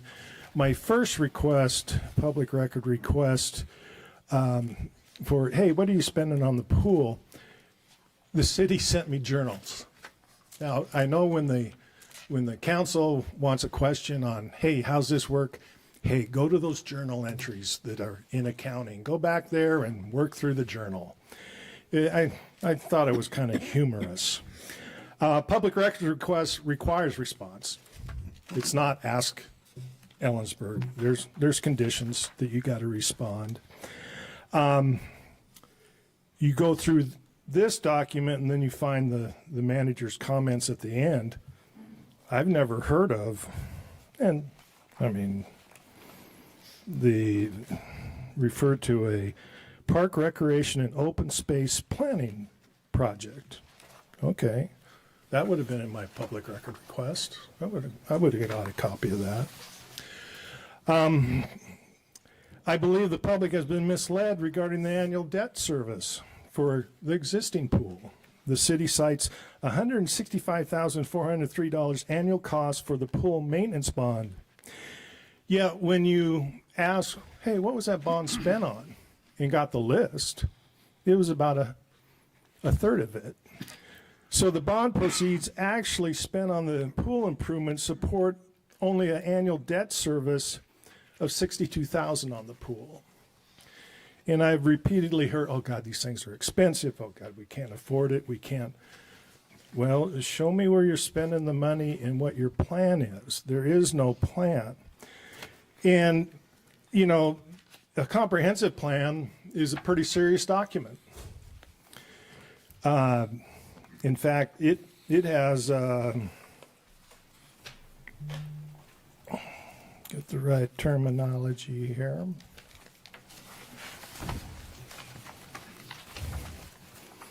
It has the capital improvement plans for like 9 departments, except for recreation. One of the capital improvement plan is gone. It's not in your first reading of your comprehensive plan. Your park and recreation capital improvement program is not in this tonight. Now, I had to check every one of the plans off to make sure that I didn't skip it, because I could have still. I went to the parks recreation minutes. Oh, they had a 25 plan, and they were doing all this magic on moving money around and changing tennis courts for pickleball courts and doing or splash pads. And then $50 million for an aquatic center. Where in the heck that came from? That would be in the public record request. The history of that, the documentation, the public documents supporting these decisions. So I'm wondering, where are these decisions getting made? There's no record of them. When you submitted your capital improvement plans to the state of Washington, boom, $9 million for the hangar, $9 million for the pool, the energy program, boom, boom, boom. Central was very specific on what they wanted. Now, they didn't fund the pool. They funded the hangar and some other projects. But Central took their plan serious because that's where they get their money. Okay? This is where you get your money. This is where you get your matching funds when you go out and try to get grants.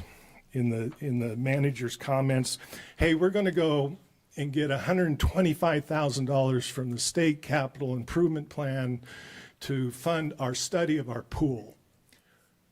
No, the state's broke. They're $1 billion backwards. We need to take care of Kittitas County. Thank you. Who's up? Okay, go ahead and, oh, sorry. Say who's up. Yeah, sorry. Yes, ma'am. You're next, Amber. Sorry. Good evening, Next, Council, Mayor. Amber, I'm sorry. I've got somebody, you're after the speaker, so my bad. Drew, can you, oh, you did mute, Amber. Thank you. Go ahead, sorry.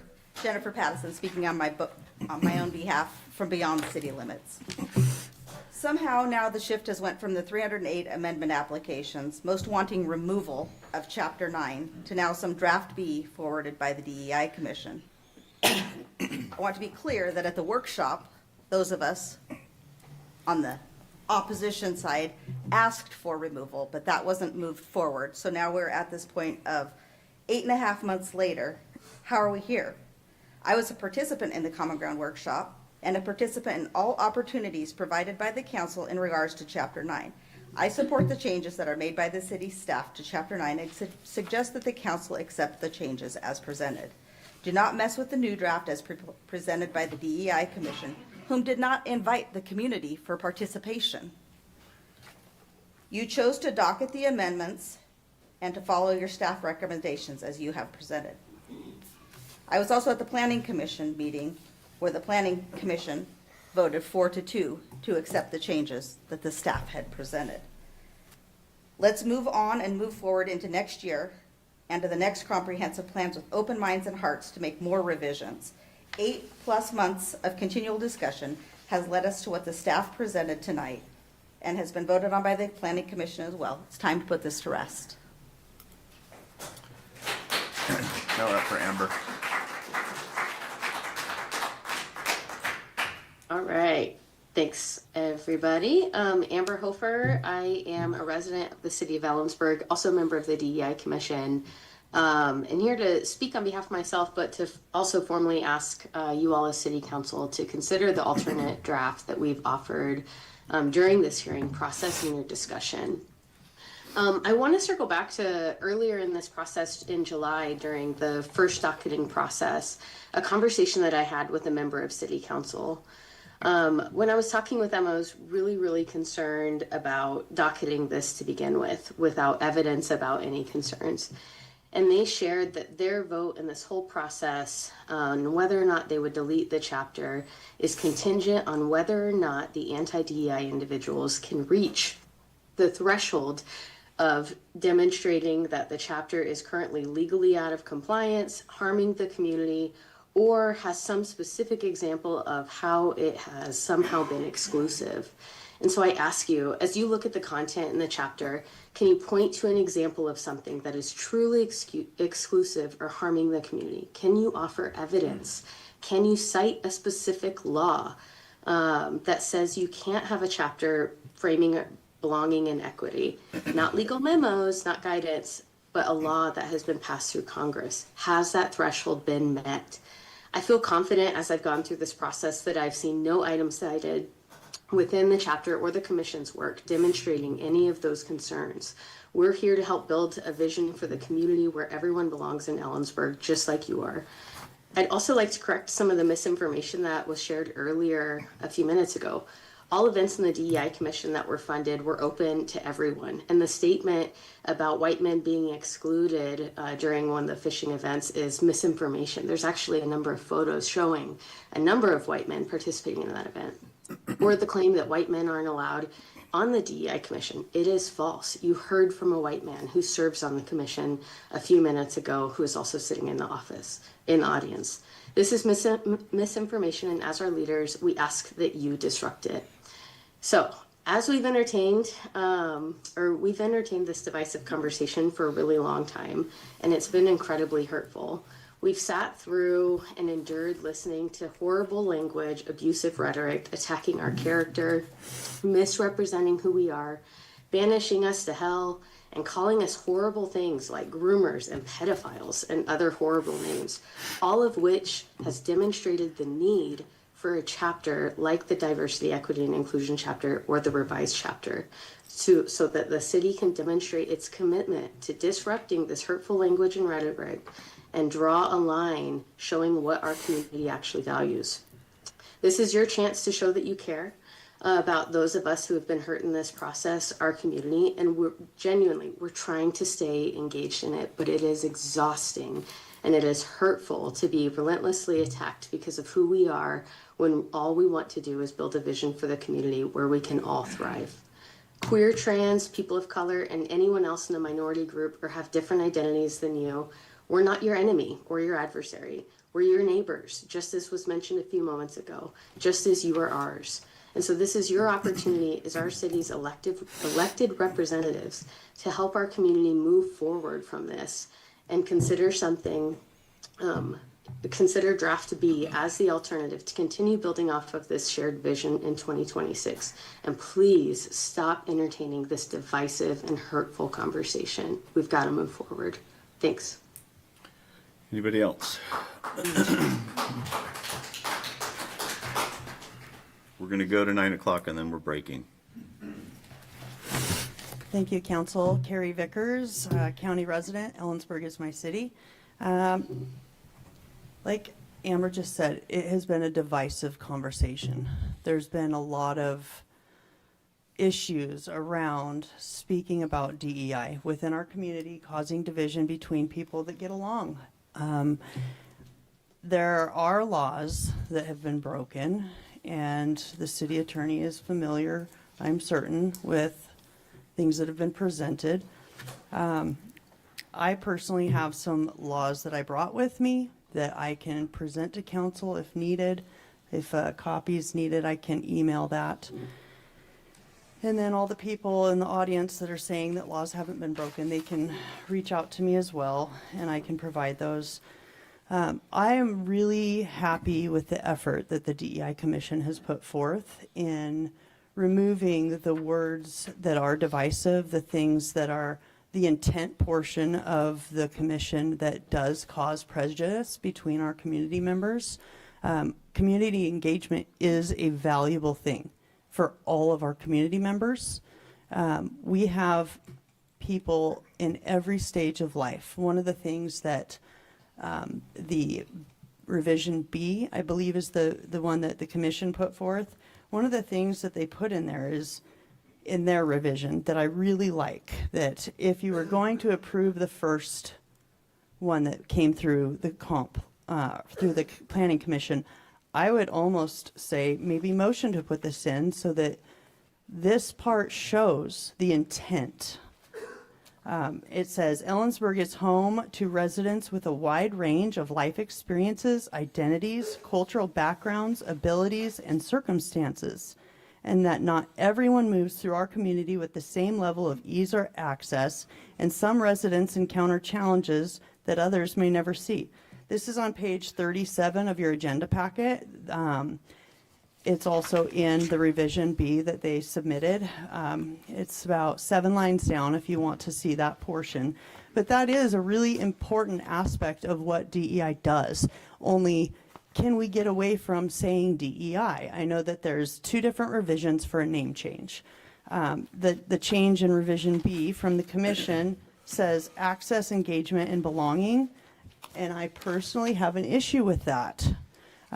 We are doing a comp plan, all things that are measurable, action items, and having a sense of belonging or having ownership over people's feelings or how they get offended is not something that the comp plan or the government can actually have any power or control over. And so to put belonging in the title, I feel that needs to be looked at again. I have some really good ideas. I'd love to talk to the commission members.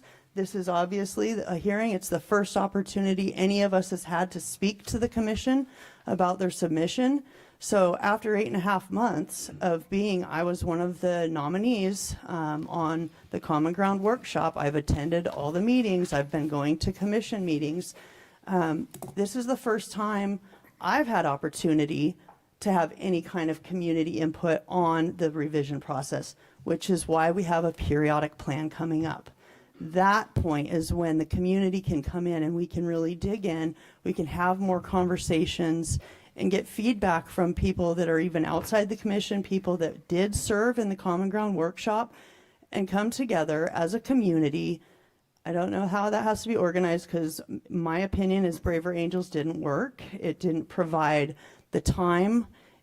We had some good starts, like Ali Dermond said, in conversations that were really great. The paperwork that was given to council does not show at all what that was. And there were 2 groups that were nominated for that. The remove group, and is my time up? The timer Okay, and then the modify or keep group. Okay. Still going. Yeah, what's Okay. that? Okay, so I'm sorry. I just feel like we have a year that we are going to have conversations for the annual periodic.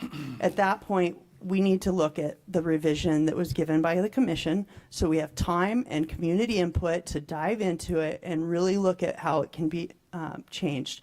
As far as you council, I think that putting the first revision through, since that's what this hearing is for, I think that's what we should do. But I would suggest somebody motion to put in that verbiage about Ellensburg that's on page 37. That's a start to showing what the actual intent is. Thank you. So we're going to break for 5 minutes and come back. So we're still in the public hearing portion of the meeting, so we're still in the public testimony.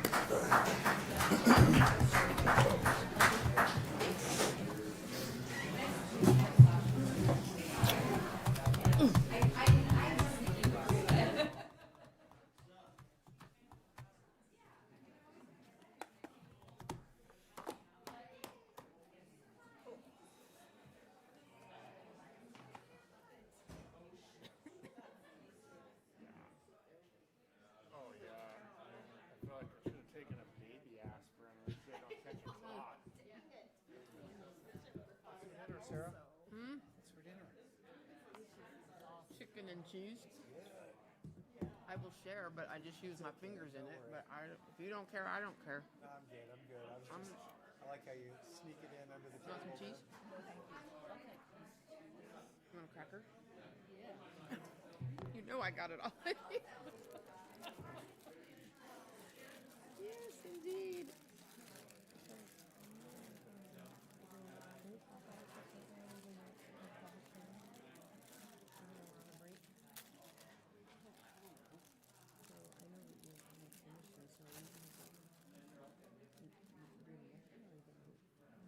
Well, my hope is that they would accept our revision. Because if you would stand back, there's no place to start. I'm not sure what.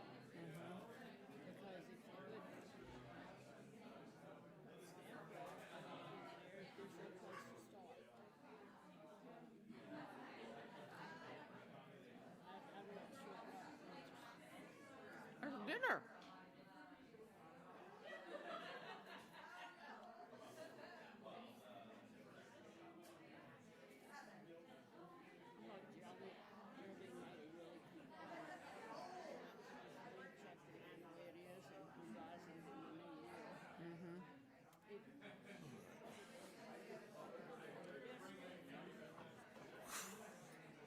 All right.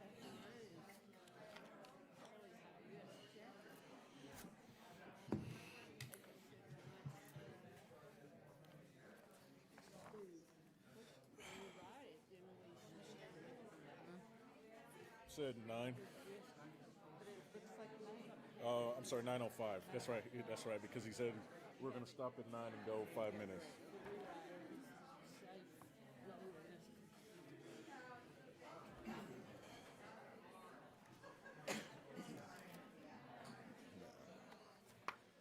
Oh my gosh. How you doing, Rich? We're doing okay. I think one thing everybody can agree on is that I'm frustrated with having to do this for 8.5 months.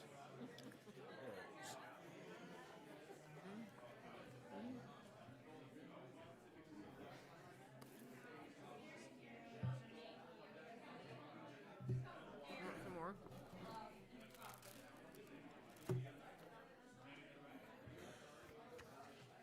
It's a good thing there was a bad football game on tonight. That's right. All the good stuff is this weekend. So that you don't feel bad about. That's right. I don't even know who's playing. Giants scored some points. Patriots and Giants. Oh. 33-15. I was going to say, they must have, the Patriots had to have destroyed them.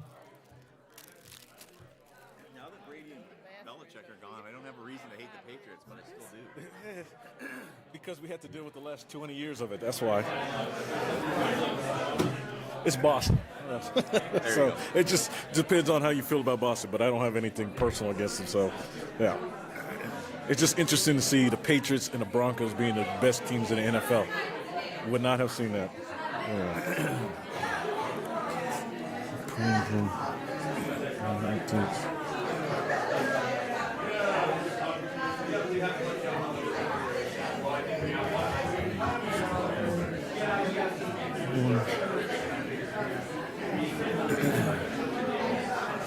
Two.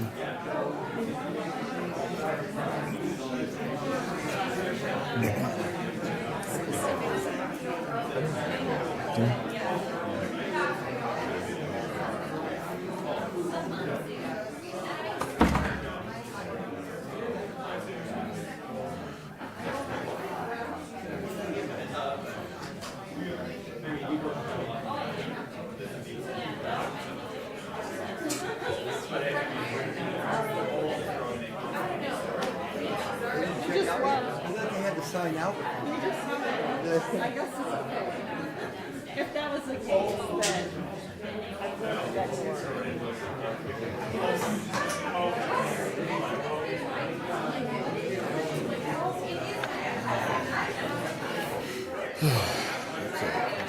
Cool.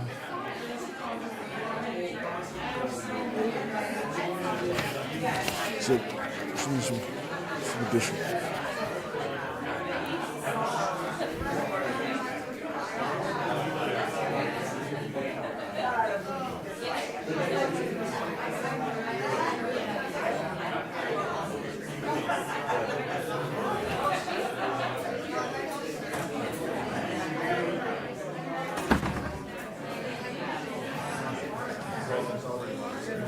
Which is this one?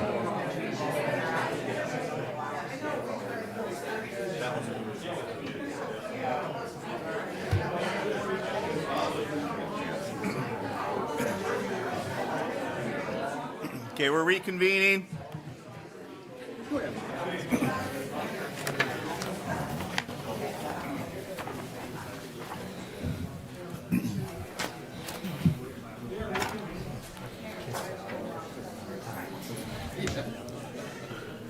So it'll come back on at 5 minutes again. Okay. You threw me a curveball, Drew. Just saying. Curveball. Oh, he's out Lots there. of spin. He's ready for a change. Okay, who wants to speak next?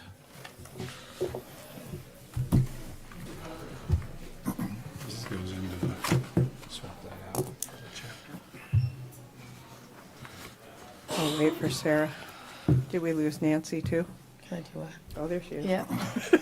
There was a line. Sorry. I'm Diana Ehrman. I'm a county resident, and I'm speaking for myself. Despite the fact that I am a county resident, Ellensburg is still my city. I've only been here 5 years as a retired person. We moved here because we have 2 of our children living in this town. But I come to Ellensburg all the time, so I do consider this my city. I am in support of Draft A, which is the version that the city staff revised. I think this version will decrease the city's liability for losing their federal funding. Do you want to lose your transportation money? And I don't even know what else you could lose in this city. And then you wouldn't have some of the services that you're talking about that you want your citizens to have. And just several thoughts from listening to other people here. How is DEI going to stop this commission, this DEI commission, going to stop stupid people from making other people in this town feel unsafe? Are you going to patrol the streets, the DEI commission, and make sure that nobody makes any dumb comments to people that they don't like? You know, how is that going to happen? I agree with Christopher. You know, we have to, as citizens, when we see that happen, we need to stop it, and we need to be the people to say, don't do that. That's not right. But the DEI commission can't go out there and do that. I don't understand. I don't understand a lot of things about the DEI commission. From what I can see, most of what the DEI commission does are things that are already taken care of by the ADA, American Disabilities Act, the Civil Rights Amendment, and our Constitution. So it seems there's really nothing left for the DEI to do unless they plan to patrol the streets and keep people from saying stupid comments to each other. Plus, we have all these services available in our community: Hope Source, Food Bank, Fish, St. Vincent de Paul, CareNet, TANF, clothing banks, and more. You know, our citizens have a lot available to them. And I don't think DEI is really adding anything to our community. I'm sorry. I, like Christopher, would like to just eliminate Chapter 9. But if I have to choose, and you have to choose, City Council, I am in support of Draft A, which is the version the city staff revised. Thank you. Thank you. Who's up?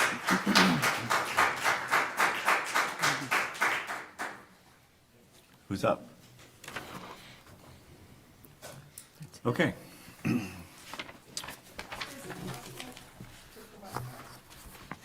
Did we cut you off at 5 minutes?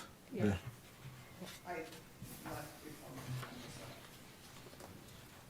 It says if more time is needed. Yes, I guess it says if more time is needed. Yes. Okay.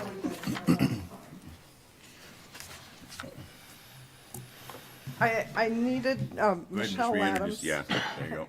I'm a county resident, and I'm speaking for myself. I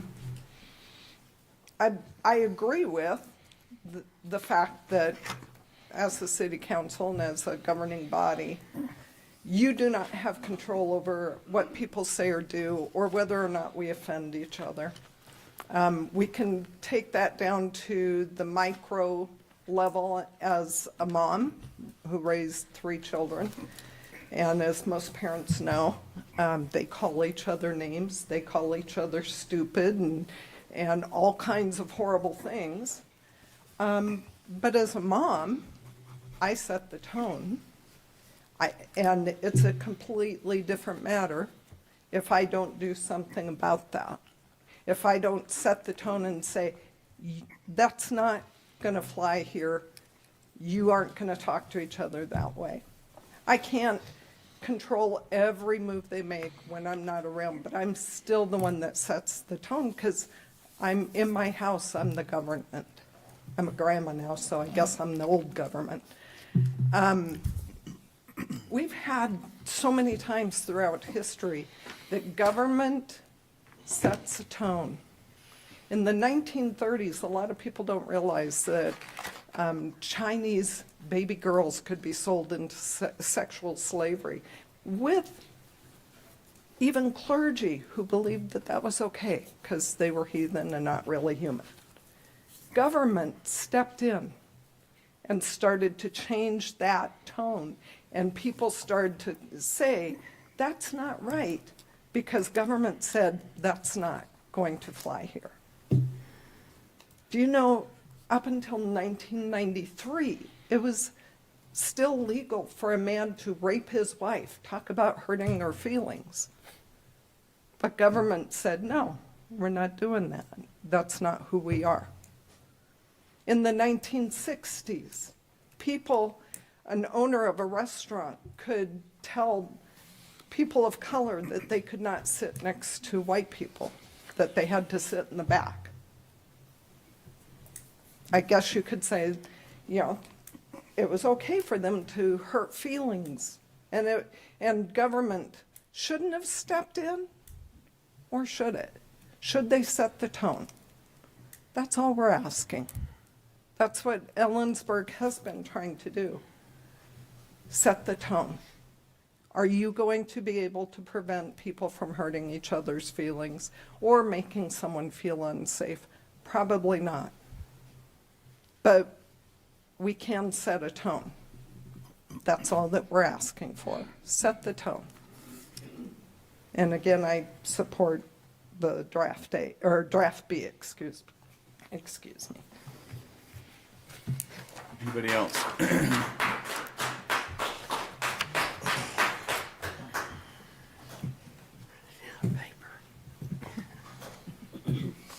My name is Teresa Clue. I'm a Kittitas County resident. I've been here for decades on and off. I've went to Central 2 times. I've gotten several degrees, and I love this town. I appreciate all the people who are here. And one of the people in this community. We seem to be like arguing over 2 different options, and I believe that option A sets a tone too. I mean, I looked through that agenda packet, and when it comes through and you guys email it to me, my eyes have a hard time with screens. And I don't have a printer at home. I'm really poor with technology. And I could not pull out even the 2 of them, but I glanced through the first one, and it seemed to set a tone that I went to DEI commission meetings and trying to set, that you get people together at multicultural events or specific different groups sharing their food, their dance, their good times, their celebratory things, and it just happens. It just happens magically. And I think it would happen here. And I think that A sets that tone, and so to imply that A doesn't set that tone just seems odd to me, because I think it's there. And I think we can flesh that out too.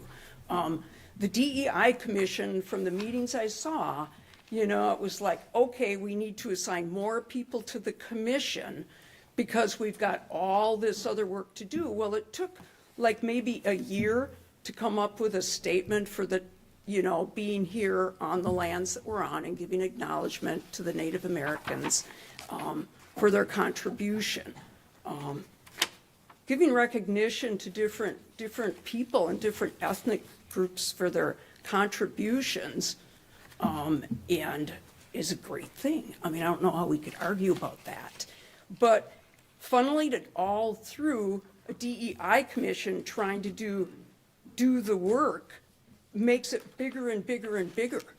And it's like, I think there might be a different model of where people are getting together from all walks of life and saying, I want to help. I want to help with the Korean festival because I love Korean food and I want to know more about who they are and what's going on. You know, I just haven't had that opportunity. Where I grew up in the Midwest, there were a lot of people that weren't there. But I love my Mexican food, and I'm just saying that I think that we can all get together and love and care about one another. And I really think any one of us in here, if our neighbors were hurting, we'd be there for one another. Every one of us is what I hear here. But yet this does end up being somehow buzzwords and a political fear. I think some of that's driven outside of our community.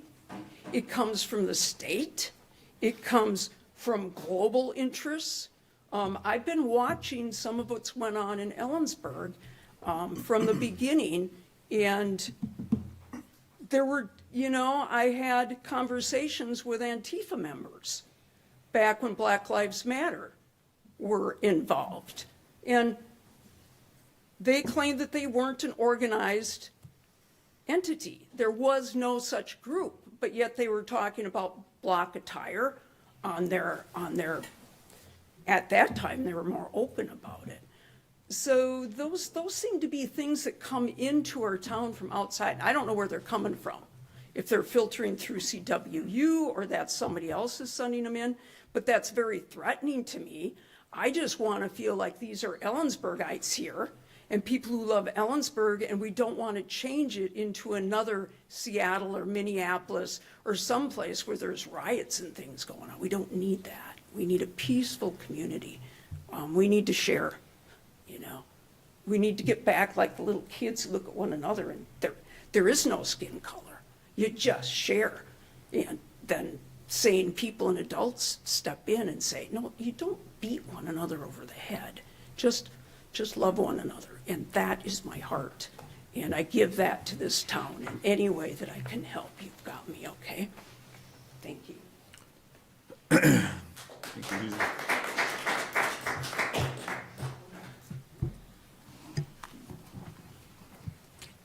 I am really sorry. I would like to go home and put Christmas decorations on my screen, but on my tree, but there are 4 different conversations going on. One is about what occurred during the community conversations and how that can be integrated into Chapter 9. Can't do anything about that right now.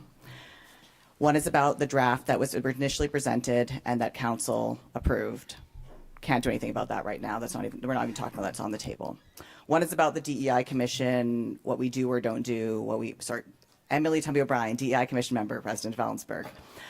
One is about what the DEI Commission does or doesn't do, the grants we approve or don't approve, mostly approve, and our work broadly. Also, not the focus of the conversation. And then we get to the issue between the 2 drafts. I still haven't heard one thing tonight that clearly communicates the issue with the draft that the DEI Commission worked to revise to put together. Not one sentence, not one phrase. And I both mean this like in terms of community members emotively. The last speaker, I was legitimately thinking about her when I was counting up the number of times we used multiculturalism, because I remember her talking about how it would be nice to have more multicultural festivals as part of Ellensburg's work. I haven't yet heard anything that rises to the level of legal scrutiny that is currently in the draft B compared to draft A. If it is a numbers game, all of that is excised. If it is terms of phrase like there are barriers in Ellensburg, I don't know how we can possibly have a community that doesn't acknowledge that that exists. If there's something else we're missing, it has not been communicated to us so that we can make careful and thoughtful edits or revisions that would be appropriate to having a comprehensive plan and a chapter that speaks to the needs of our residents and citizens broadly.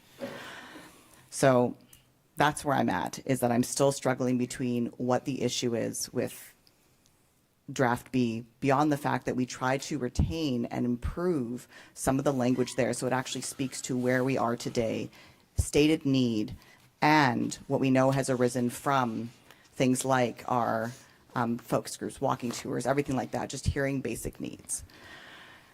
I guess what I'm here, why I'm back here, though I'd rather be literally anywhere else in the world, is please don't kick the can down the road. At least 5 of you on council have asked many of us to show up to these meetings in person, to speak in person, to present information from our experiences and tell you our stories, and we have done that. I'm sure you've seen more diversity in the last year in council chambers than you have for a long time. We have come as a community. I've met new people I never knew before. We've had new relationships building, and it has cost us so much emotionally and so much time and so much energy. And to sit there and listen and stare off into the middle distance every time someone says something that, yeah, it doesn't hurt my feelings, but it makes me feel less safe in town, it's not nothing. It hasn't cost us nothing. And we are still happy to do it because we want to see Ellensburg improve. It is challenging.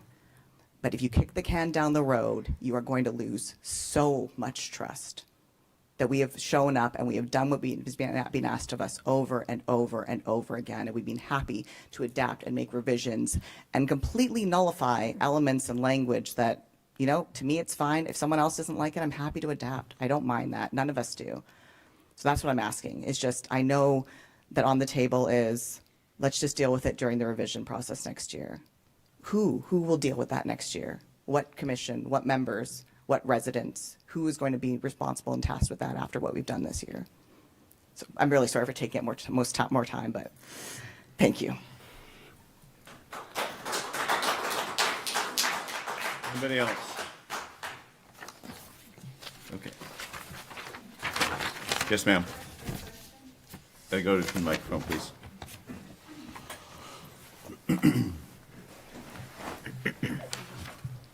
Beryl Kelly again. I sent an email on Monday, the 24th, that I asked to be read into the record at this meeting. What happened to my email? The email was forwarded, it was to council, but we don't read comments into the record. I include it with the agenda. I did not see it in the agenda. Well, with my official record of the agenda. So how do I get my comments that are too long for 3 to 5 minutes out in public, not just something that somebody has to go file a public records request for? Direct your comments to us, please. Okay, Questions? how do I do that? I don't have an answer for you, but I will get an answer for you. Okay, thank you. Okay. Anybody else? Okay. Staff, do you have anything to add? Yeah, Stacy Henderson, Planning Manager. In my staff report, I did intend to also address with the capital improvement plan that the parks capital improvements for this year were, it was a staff oversight when we were gathering from all of the departments, so it just hasn't been included all throughout the process at this point. So they're still doing the work, and it will be included next year with the periodic update, but it was just simply a staff oversight. Thank you. Anybody in the audience would like to add non-repetitive information or evidence in this matter? Council, do you have questions of staff or public? Yeah, I've got a couple questions for staff. So Stacy, thank you for speaking to the Parks and Rec item. I wanted to ask you just a follow-up question on that. So since that's something that's going to come up in the periodic update, does that mean that it's currently excluded? Or is there any line item for that right now? It will still stay in the comprehensive plan just as it is. It just won't be updated. Okay, so it's the comp plan as it's noted for Parks and Rec stays as is until we do a periodic update Correct. next It year. doesn't get Okay. removed or anything. Okay. The next thing is just I want to make sure I understand as far as City Council's action for this items tonight is 2501 and 2502 an all or nothing kind of thing. We're doing both of them together. Is there any opportunity for They can be separate motions. We can't split them. Okay. Third thing is just, well, I'll get to 2502 here in a second. On the capital improvement updates, as far as the modifications that was provided to City Council on the diocese, specific to the sewer distribution system capital updates, the collection system repair and replacement item, we had previously a biannual commitment, and that has been changed to an annual commitment. I just wanted to kind of understand what was involved with part of the annual commitment versus the biannual commitment. So I will answer that. Heidi Barron-Sternaway, City Manager. We recently received the early draft of our sewer comprehensive or sewer plan, and so we wanted those numbers to match. And so we just got those in, and so they're updated to match what's in the sewer system plan that will be coming to you early next year. Okay, that I assume is the same for the sewer main oversizing and the sewer main extensions. Yes. Okay, all right, because they weren't previously in there before. And then on the table 29 of the wastewater treatment facility capital improvement plan, the addition of the third of the is that 3 clarifiers and associated party, or is that 1 clarifier? It's the third clarifier. It is a third clarifier. And this will be, is this intended to be on the same property, or is there an patch? Okay. And are we expecting a downtime with any of the previous clarifiers before adding a third? Or is this going to be simply an addition and then a connection to it? That will be in addition. Okay.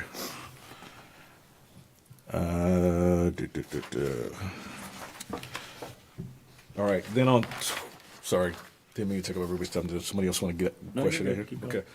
Then back on 2502, Stacy, do you mind really quickly, high level, talking about the process, whether it's option A or option B, what this looks like, just kind of a high level of what happens next. If we approve option A or option B of 2502, what are next steps? What kind of latitude do we have as far as manipulating the language that's currently in this?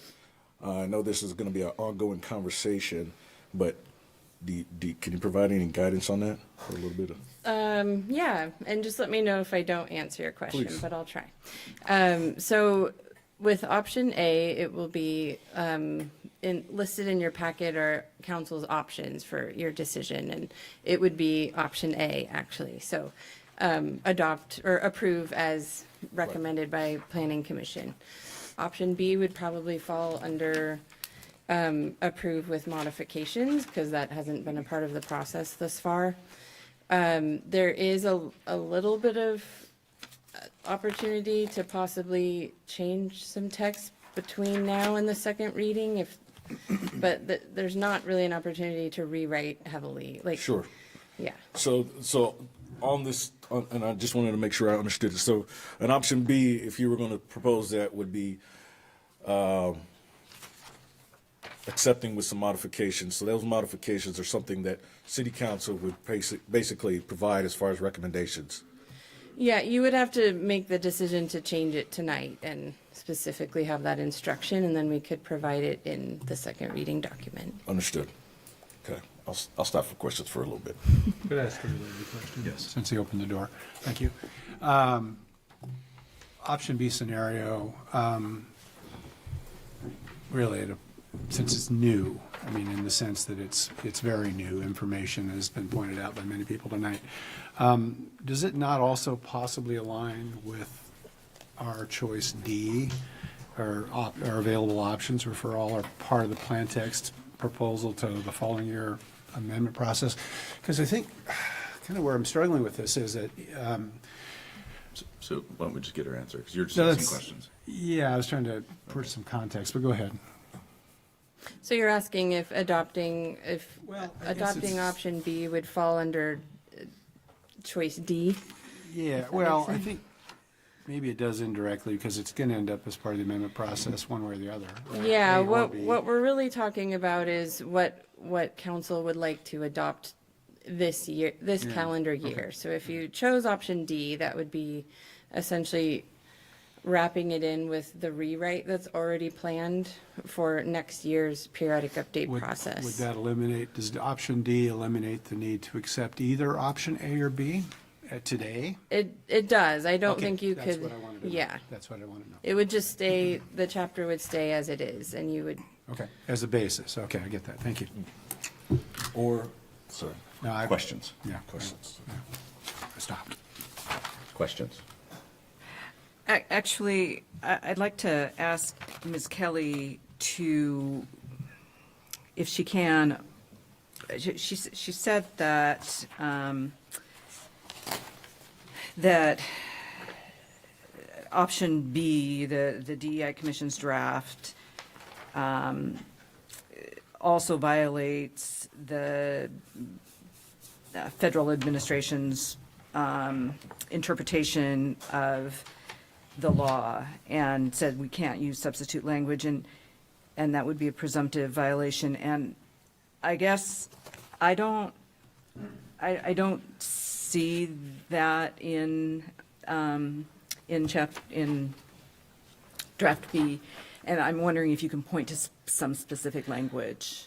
If, under the revised DEI recommended version, if you continue the same practices that brought you to this point of being in violation of civil rights laws, then changing the words without changing what you do doesn't buy you anything. All you've done is find some synonyms. And that doesn't save you from the risk of losing federal income. Okay, I understand that, but I'm not seeing synonyms. I'm seeing. You're seeing words that have been changed to not be the trigger words that right now search engines are looking for. That's all you've done. Okay. I'm a professional writer, believe me. Understood. Thank you. Okay, thank you. Any other questions of staff or public? Yeah, well, another question, just scenario-based. If, and I'm going to speak specifically 2502, if that was postponed, if we said, you know what, we're going to postpone this so that we could have an opportunity to look at option A, option B on this, what is the default language that will go into 2026? Do we have anything, or is it essentially what council approved previously? Version. Okay, so it's what we It would approved. stay the same. It would stay as, Like the chapter would stay the same. And on October 20th, council gave the guidance to rewrite this chapter Right. during the periodic update. So that's just already going to happen. okay, all right. So it would either default back to the original comprehensive language, not option A or B, that we would continue the dialogue. Correct. We have to affirmatively choose one of those for that to be the option. Understood, I understand. Any further questions of staff or the public? Okay, the public testimony portion of this hearing is now closed. Council may now begin its discussion and deliberation. And before we start, I'd like to suggest that we split Amendment 1 and Amendment 2 through, or Amendment 2. You want a formal motion? What's that? Formal motion? We need to move that?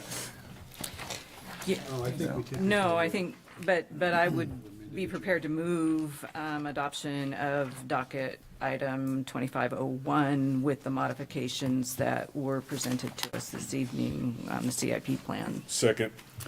So we have a motion and second to docket 2501 with the modifications provided to the CIP plan. Is there any discussion on the capital improvement plan 2501? This is, we're not actually passing first reading of the ordinance and doing this, we're just docketing. No, we already docketed it, we're approving. First We're reading. approving This is an approval of a, a piece of the, yeah. yeah, we've severed When we the docket it, thing. can- Stand by. Oh, yeah, that's right. It's an ordinance. Yeah, we have to wait Yeah. back to the ordinance. We've done it. So why don't we, I think we gotta go back to the ordinance? I think so. Are we bound Yeah, by give the us advice. Yeah, let's not split it. Right. Yeah. So you will approve you can approve each individual item, each individual, and then approve first reading as a whole after you approve the docket. each individual ones that you want So to. by virtue of that, we could strike individual sections. Mhm. Okay. And then approve first reading with Okay, those so- approvals. So we're online for an approval, non-ordinance vote on approving docketed amendment 2501 with the revisions provided. Is there any further discussion? Hearing none, all those in favor signify by saying aye. Aye. Aye. Okay, now I feel like I did something, so now let's tackle two. So the way I understand the process is we either act tonight and subsequent meeting, or we have failed to approve a docketed amendment for the comp plan, chapter 9. So we either do something in 2025 or it reverts back to what it is. Right. That could be, we could eliminate it, we could do plan A, we could do plan B, we could do an amalgamation of the others or some other idea. Or we could leave it as is and push the matter into the 26 planning process. The option of, if we don't do anything, it reverts back. Right. Because we've made no change. Which is, that it goes back to city council's perception on the risk profile associated with the current language. And I guess what I would say to other council members and to the public, the comp plan amendment, from a legal risk standpoint, from my perspective, is significantly less of an issue because it's an aspirational document. It doesn't really, say anything, super specific about outcomes, and it doesn't say some of the things that I think to some extent both sides have said it says. The ordinance language very clearly needs to be cleaned up in a couple of places, and we need to touch on the ordinance that is related to this, but it doesn't necessarily, they're not bound together. You eliminate one, you don't get rid of the other one. So the ordinance is something that we absolutely need to put on the agenda and deal with it. Right. Because that's the thing that potentially causes us some discomfort and or some potential scrutiny from a federal grant standpoint. So the ordinance is not something we're talking about tonight. I just want to point that out. Correct. That needs to be taken care of. We're talking about the comp plan amendment. Yeah. So I'm open to a motion. Well, okay, let's get a motion. Let's get a motion and we'll discuss it forever. Mr. Mayor, I would move that we adopt item B as a substitute chapter for the comp plan going forward. I'll second. We have a motion and second to substitute Plan B, for lack of a better term. This would be the DEI's amended DEI chapter to resolve the amendment process. Is that effectively what we're doing? Can I speak to the motion? Certainly. I have two reasons for doing this. One is, I think the language in Plan B lowers the risk for the city considerably more than what we have in the chapter now. It's going to take a while to rewrite the plan and get everything straight, and so I think going with B is a safer, legally safer way to go.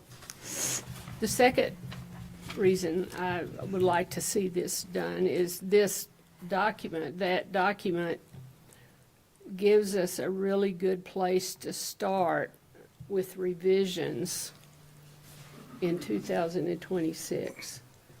Plan A doesn't do that. And so I think that's one of the strengths of Plan B. Why? Yeah. So, Keep going. Go ahead. Keep going. you have more? No. So as a seconder, I claim the right to speak next. So I guess I came here expecting to support Plan A tonight, and just after hearing testimony, I want to respond to just a couple of things that were said. So having our DEI commission and what it does not depend on this chapter, and so they're independent. We could have a chapter, not have a chapter. We can still have a DEI commission, and we tell it what we want it to accomplish. I like Plan A in that it's simpler, but I don't. I am concerned that the executive orders put us in jeopardy if we don't change the language, but I just don't see. I think both reduce our risk.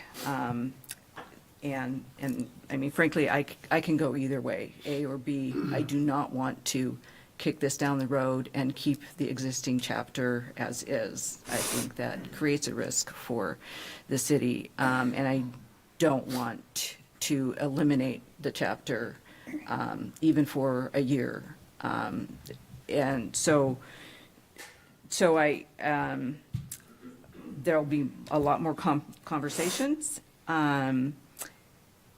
And I ultimately next year, I want to have a much broader conversation. I want us to think outside the structure of what Chapter 9 is, because both Draft A and Draft B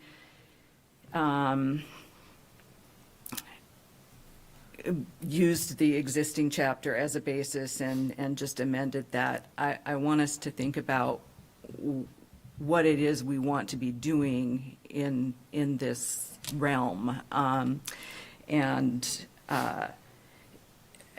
think we need to think outside of the constructs that we have in place here. And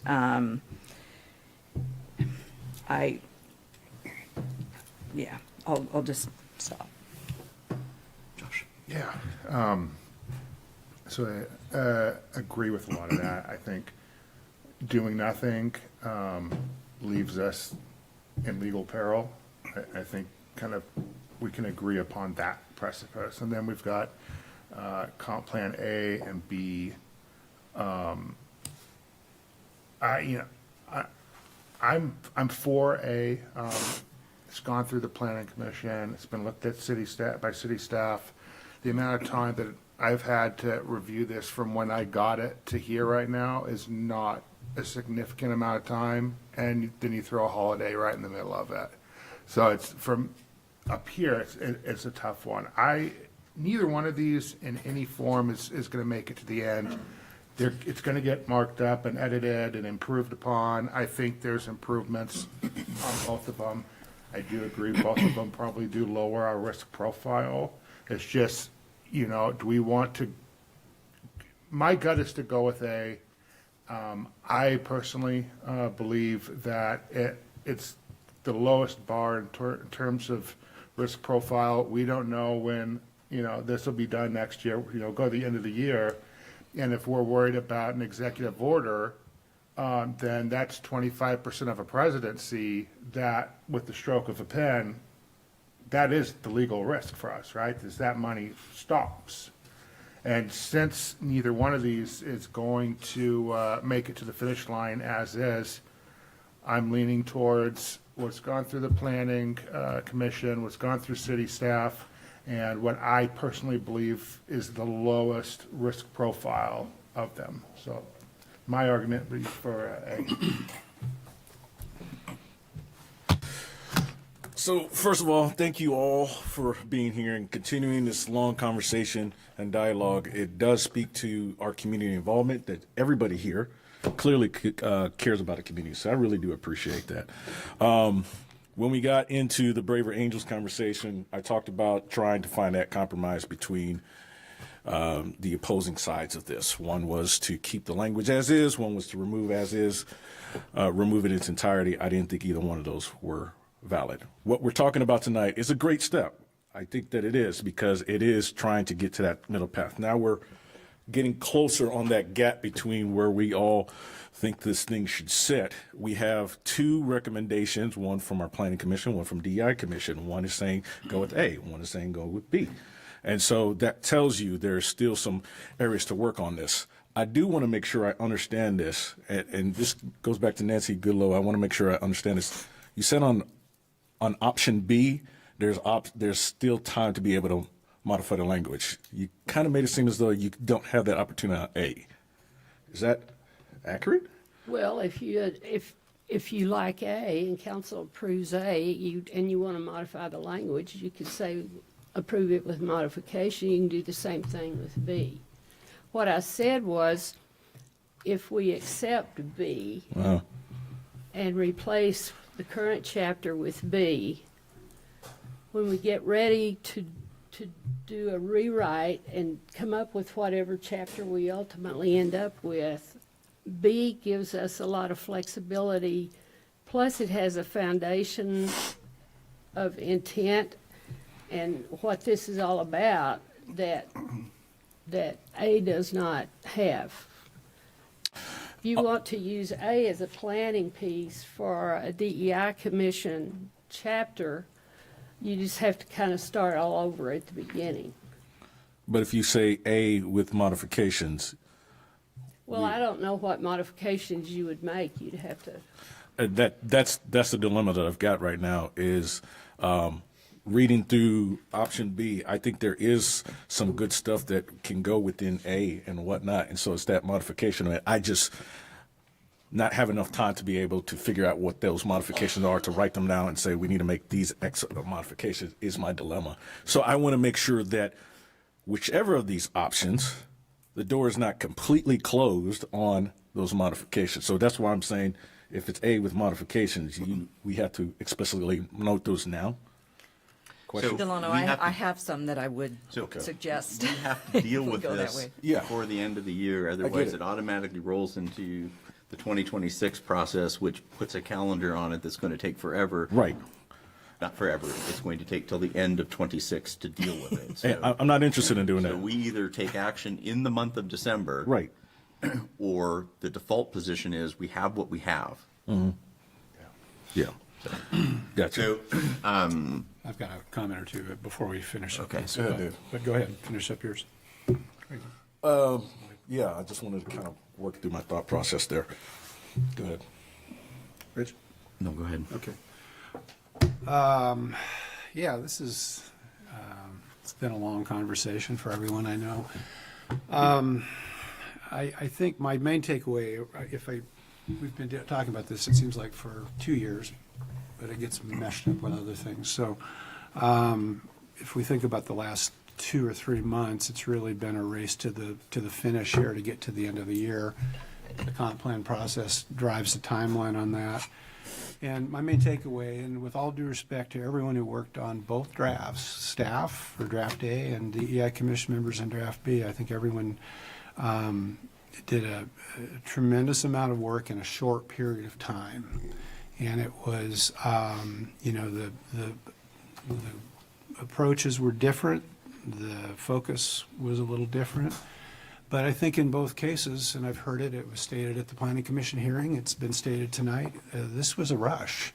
We got forced into a corner, not a corner really, a dead-end road perhaps, where we have to force ourselves to make a decision in a specific amount of time. And I think that I think that where we end up with, I mean, it's been said that we're contradicting ourselves at the same time, because what we're saying is we have to get it done now. But in both cases, option A and option B, it goes into the 2026 period.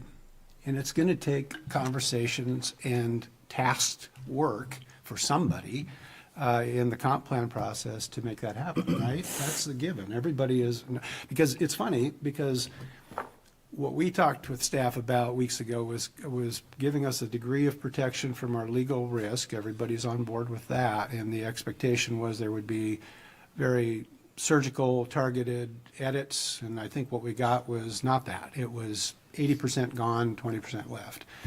Okay, I get why. It's a very risk-averse approach. But I think that we end up in a situation where we have, and the word gutted was used tonight, and I would say, not to be unkind to the author, but I think it basically that's the way to describe the way the chapter was pared down. The thing is, though, that I've heard people, both tonight and in the Planning Commission hearing, that think that draft A, as it is written today, is the final version that they want. They're not interested in seeing it improved or enhanced, with few exceptions, perhaps. People said they were thrilled to see draft A because it took out all the bad stuff. I said, well, that's an interesting approach. But I think that we kind of are creating this sort of false choice where we're saying if we deal with it now, we won't have to deal with it next year. I don't see a scenario where we don't have to deal with it. Not at all. I think, I'll support for the motion, I'll support the proposed draft B, but if in the event that there aren't enough votes to pass draft B, I'm just not going to be able to support draft A. But I would also submit that there may be a third option, and I'm not ignoring the legal jeopardy that we may need to deal with, and that would be because doing nothing or kicking the can down the road isn't an option for any of us, I think. I think what comes to mind for me is, if we think about it, Chapter 9 lives on the city's website. It's a chapter in the comprehensive plan that is largely a document that's an electronic document, right? And when websites and content on websites are updated periodically, usually they'll pull a chapter off or a section offline, and they'll put a placeholder and it says, like website under construction or something like that. I think that what we could do as an alternative, if we get stuck and we can't come up with a consensus, is to pull Chapter 9 as it is offline and set it over there, put up a sign that says to be continued in 2026, which we've already agreed will happen, and then it takes it out of it's not an active chapter, it's not being removed, it's not being deleted, it's just being deactivated, on hold. And then the content of option A and option B can be pushed together, we can figure out what parts survive, and that could end up being where we end up. That's to me sort of the compromise that gets us out of our legal jeopardy.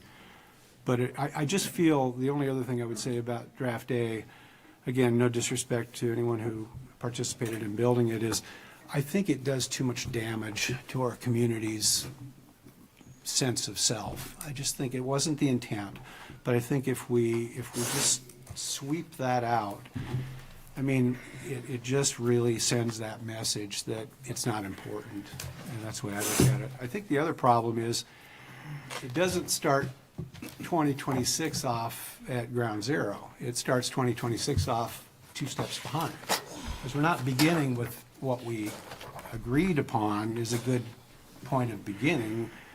We've agreed with a significantly diminished chapter. So we go back to restoring what we once had. We spend a lot of time and conversation again and again. It's been said a lot that we've talked this to death, and I would tend to agree with that. I actually think we could tackle the revisions without a large public process, because I honestly don't think we're going to hear anything different. We're going to have the same feelings, heartfelt as they are. We're not going to change many minds, and I think the one word, I still go back, the one word that really bothers me, that I've not heard enough through this entire process, which is over a year now, is respect. We're not asking people to agree that somebody's lifestyle is what they would do, but give some respect, Let people live their lives. You're not being told you have to do anything, but just common respect. You can love people, you can pray for people if that's what you do. That's perfectly fine. Nobody's saying you can't. It's perfectly fine. But the lack of this, we talk past each other, and a lot of this stuff just, it's like, I'm not going to get into the scripture part, but I just think that there's this sort of inability to sort of say, hey, do your thing, that's up to you, but I respect you as another person that lives in this community. That's all I care about, really. I don't really have an opinion whether, people hit a specific note on, theology or what. That's private business. I think it's perfectly fine for people to believe what they want in their own world, in their own life. So, David, would you like to make a modification to the motion, then? I don't know. I don't know that goes with the proposal. I think, I just put that out as a, if we die on these two A and B options, then I do believe there is a third option. Long way to say. And I'd like to respond to David if I could, just quickly. So, one of the reasons why I'd like to see us go with B is because we have a really good starting point. We don't have to take 2 steps back to start a rewrite of this chapter, because it gives us a good framework and it gives us good language to consider. If we go the other way and take the chapter off of the webpage, I don't even think that's not an option. We cannot suspend I'm not sure that's true. a chapter. I think we can. Yeah. You take it out, it's out. Then you have to take a formal action to put it back in. Well, it's. We're going to be doing that with the It's language. ultimately council's document, and so you effectively, for the end of the year, if you would eliminate that chapter technically, but if you have direction to reconsider for the following year, and Dan, you can correct me if you have other information. So I think it's a possible move. But again, you have the ability to update comprehensive plan once per year, and it's supposed to be taken as a whole. And so everything that's approved by council at the end of the year is what's officially moves into the next year. So if I can kind of jump on what Dave was talking about, a possible modification of motion, so that we do not eliminate it. We say that we have a placeholder for a Chapter 9 for community engagement that will be worked on in 2026. And we're not rewriting the entire thing. We're starting on the basis of Plan A and Plan B that will be worked together on a language that we could be okay with. You need to make I have that a as a question motion. if we do that. He needs to make it as a motion, or we're not talking about it. We have one motion. Well, There's a motion, but you can make an amendment. don't You make can make an amendment. You either Yeah. make an amendment or we're not talking about it. I'm just making it, this is part of the discussion for it first. I'm just having an open conversation associated. Nancy, if you want to have a comment on it, I feel just free. wanted to ask the question, if we do that, then how does the DEI Commission do any work this next year? We You don't don't have, need the comp plan. You have a You work don't- plan. You continue to do we it. don't have a work plan yet for Well, 2026. you make a work plan. It's based on the chapter that we are not acknowledging its No. existence. So for us to be discussing something, let's make a motion, amend the motion, get a second.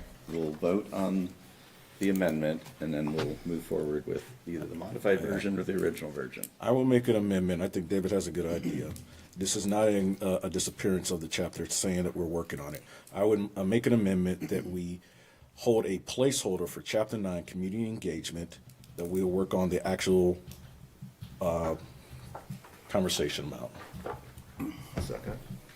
We have a motion and second to suspend Chapter 9 through the balance of 2025 with direction from council that we will work on an updated Chapter 9 in 2026. Is that the motion? Yes, I'm fine with that. That would be an amendment to the motion that's on the table. That is correct. It's actually not an amendment.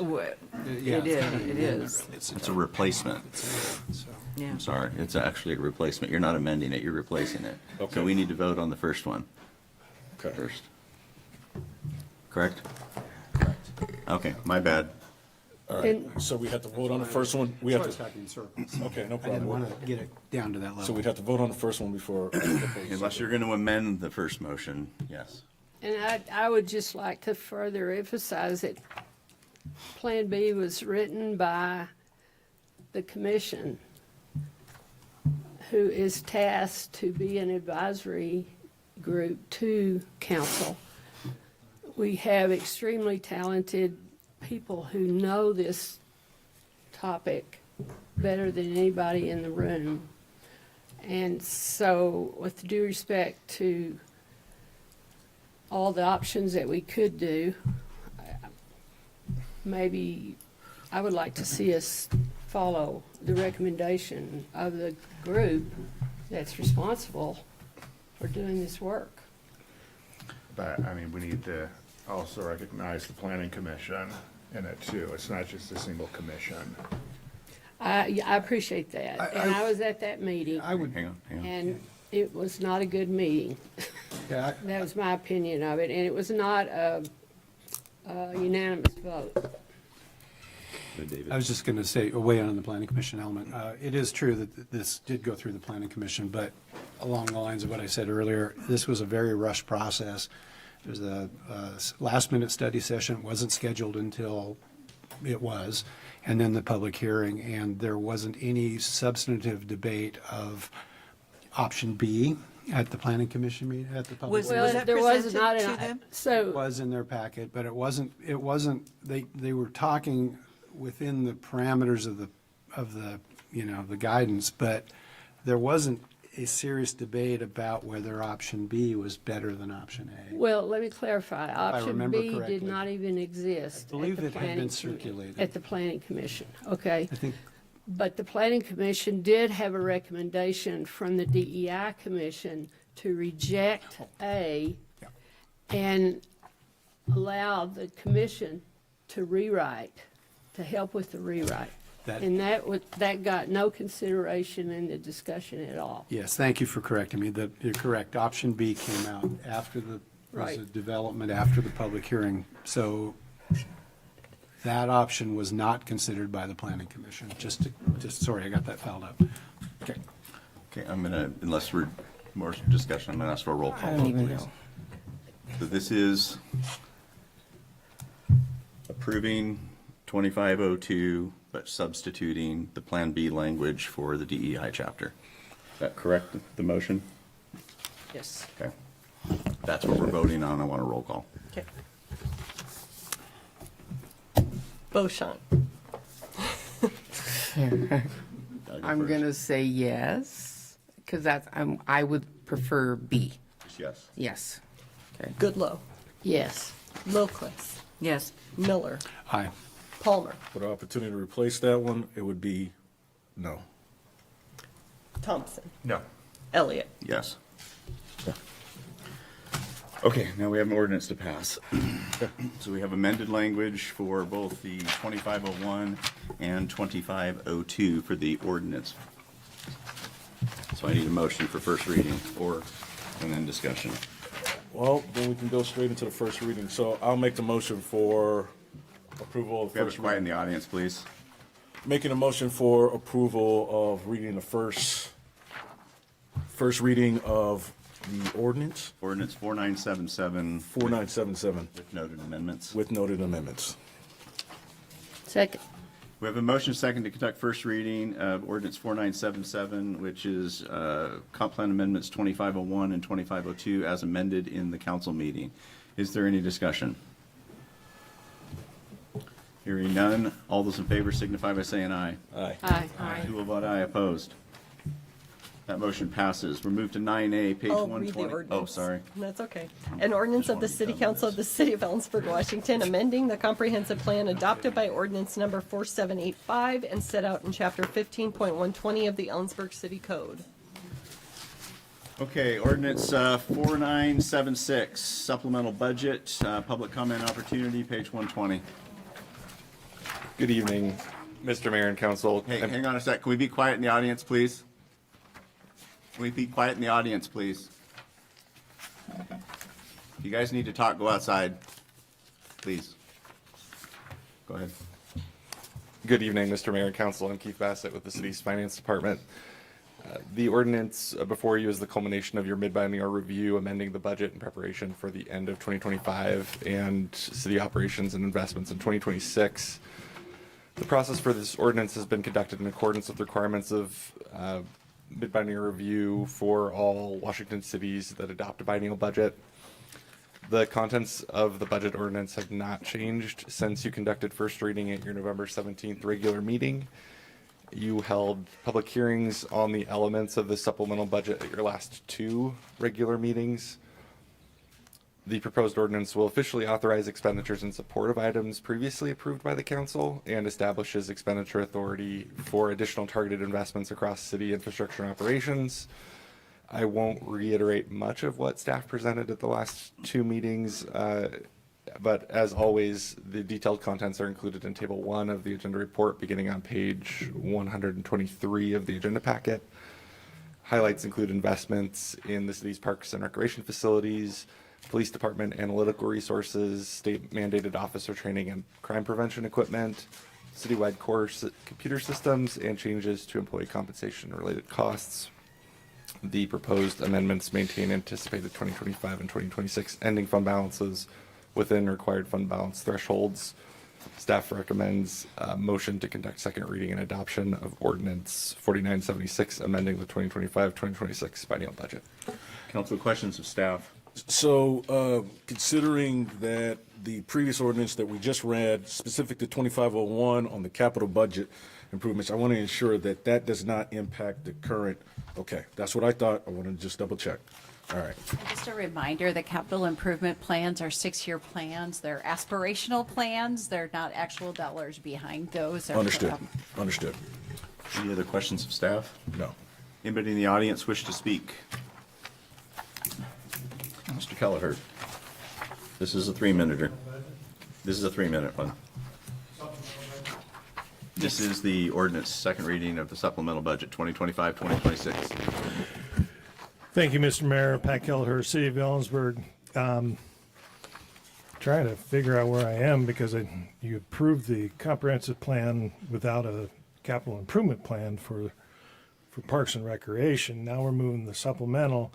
And what I'm trying to figure out, and the questions I have, which could easily be addressed on a city website, on the pool website, is just tell the public what you're doing. A lot of numbers here.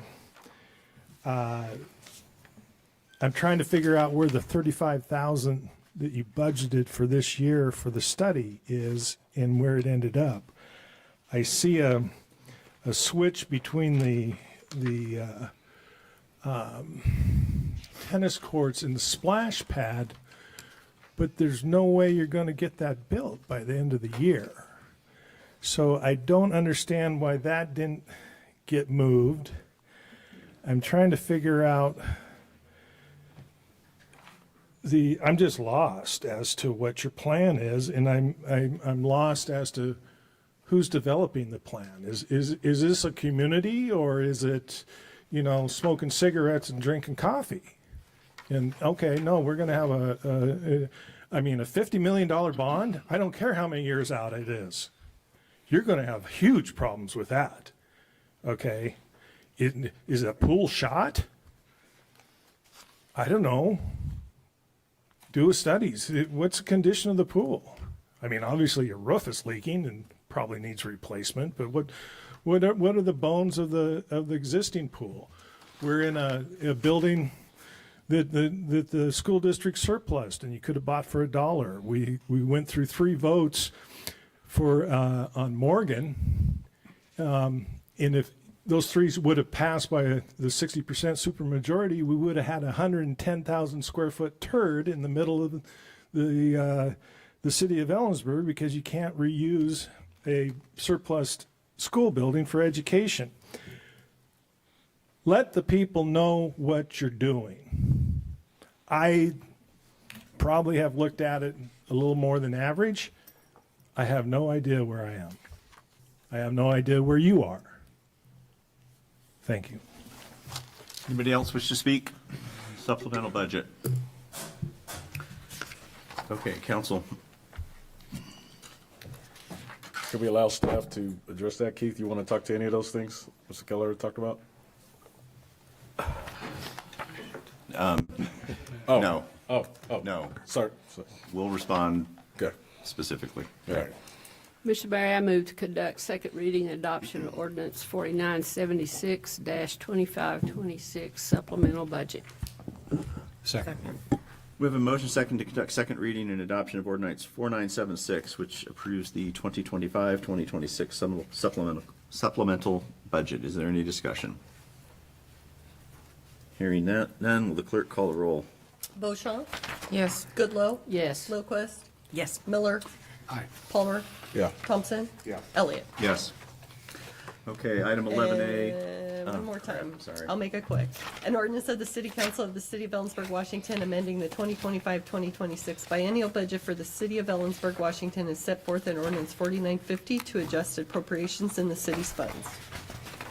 That was important. So good. 11A, 2026 legislative priorities. And we have a handout on the desk here. Yes, and that is an updated version with some minor corrections to the very last section.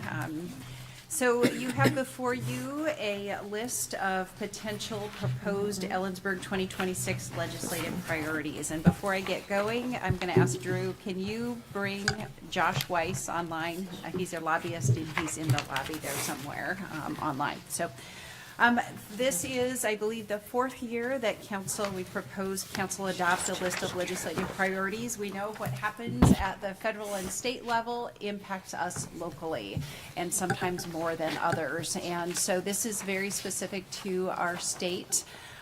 List of priorities. What we've done is worked through things that we've done in the past. We know there are issues that are elevating over time and making sure we identify pain points. This is a narrative version that you have before you. What we typically will do is create a one-page document from this that we will hand out as we're talking to our legislators. So proposed in this is really a number of items. We know that we have a significant investment over the next 20 years in our wastewater treatment plant infrastructure.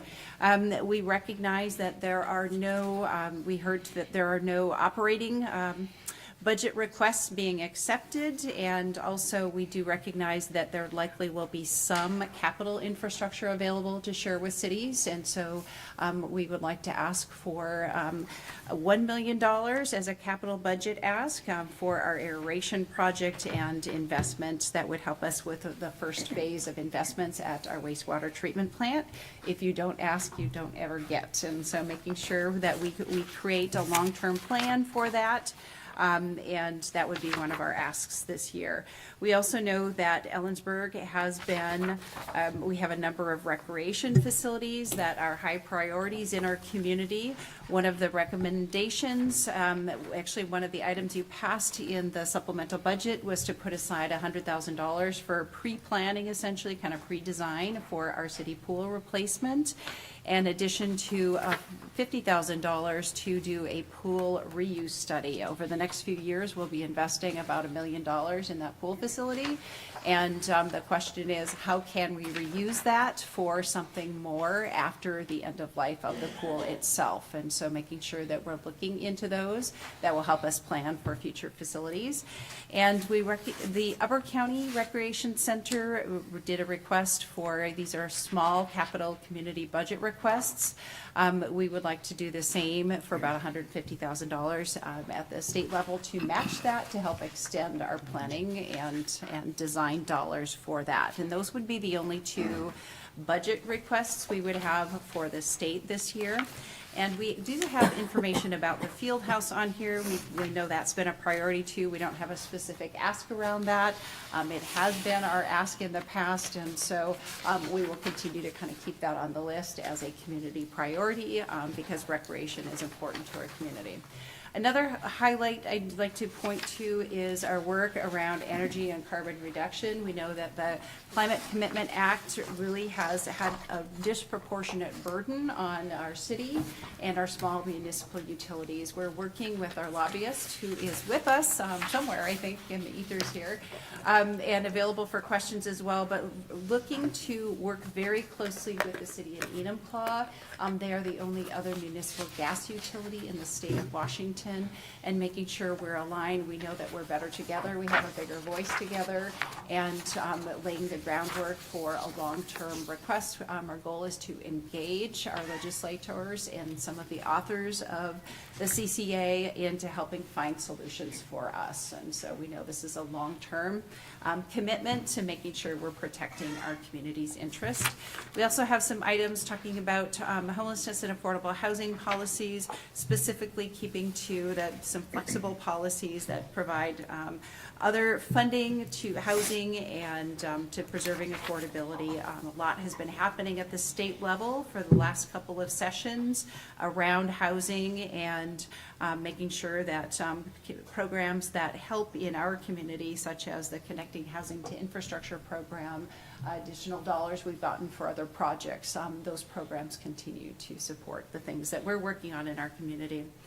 A highlight, a really important issue that has been transferring costs to cities, and particularly our city, is really the public defense increases. The state Supreme Court a number of years ago substantially lowered the caseload standards for the public defense attorneys. And in this county, we actually contract with the county's public defense office.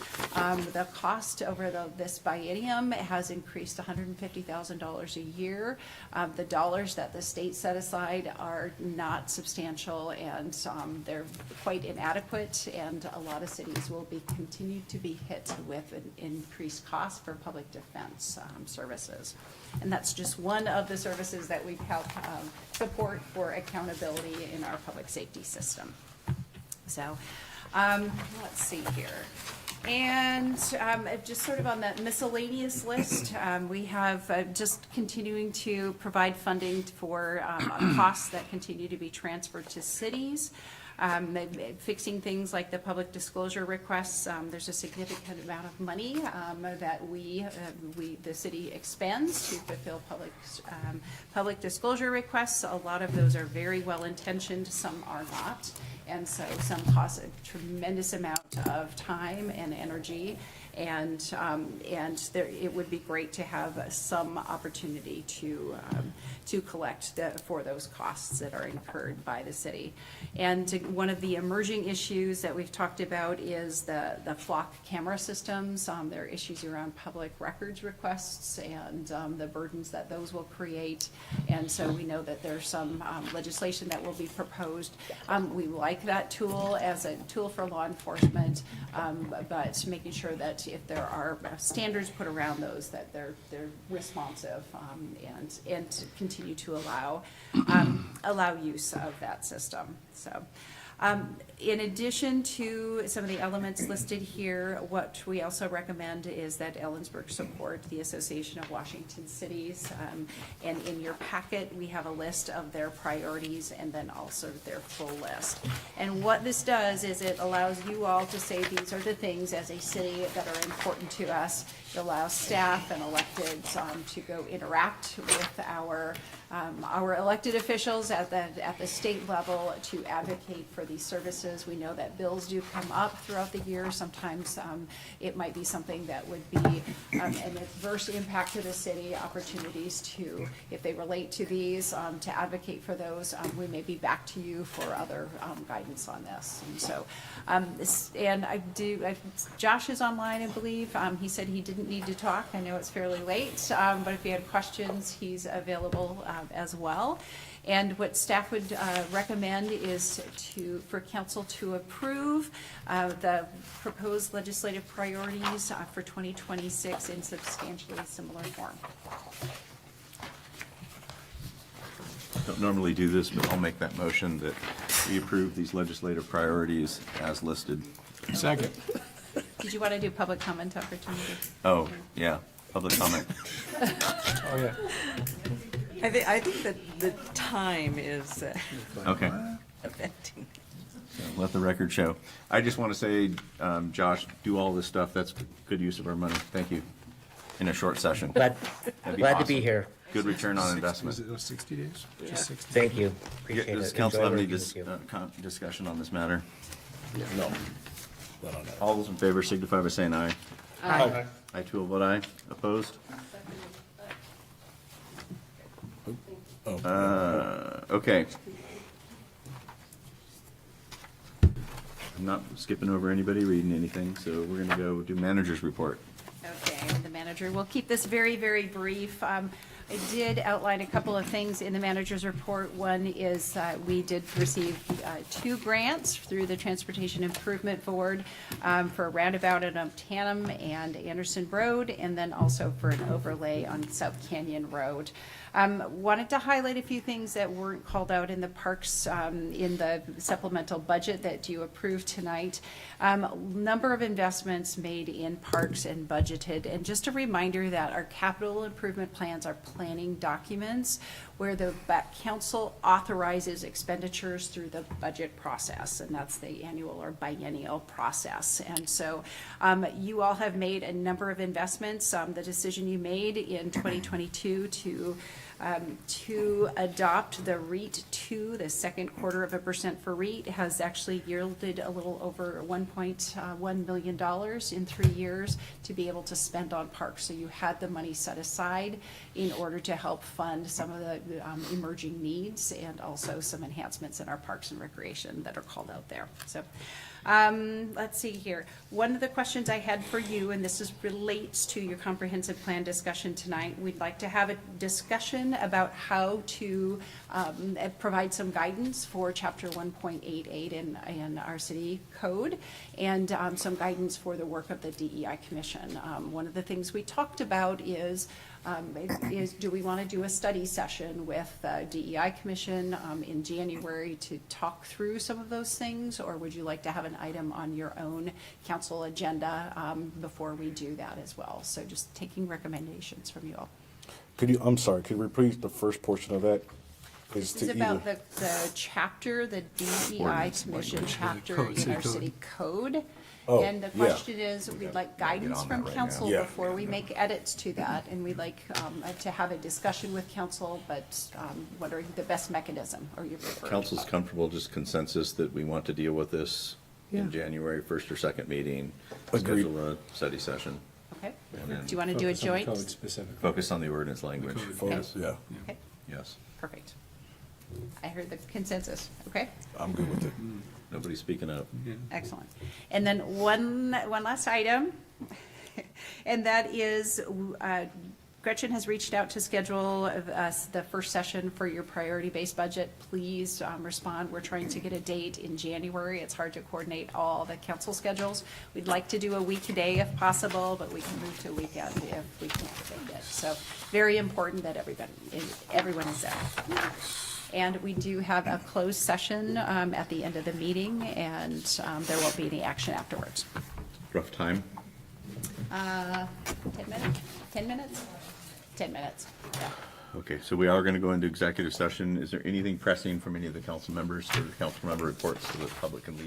There is nothing, no, but I just want to remind my fellow council members, when we have these long meetings, and we all have our comments and our questions and things that we need to say, that we need to, especially in these long ones, I did not speak tonight on an issue that I'm pretty passionate about because I didn't want to get eyes rolled at me. And so if we can all try to keep our stuff in an appropriate time frame so that we can all have our say, I would really appreciate that. So I didn't speak up because it went my way, so it was fine. But I mean, it's not always going to be that case, and I'm not going to make things go on forever because I'm going to be the last one to speak up. So just be mindful that everyone should get a chance to have that time and not go till 11 o'clock. Thank you. No, thanks. I was in Idaho at a meeting last week, city council in small town Idaho. I'll just say their meetings were shorter than ours. Thanks, man. Sarah, I know I'm probably one of the problem childs for asking all the questions, but a lot of times I'm confused, so I had to ask a lot of stuff. So appreciate your patience with me while I try to figure out things. Only two things that I was participating was the Law and Justice Council that talked about the flock camera update.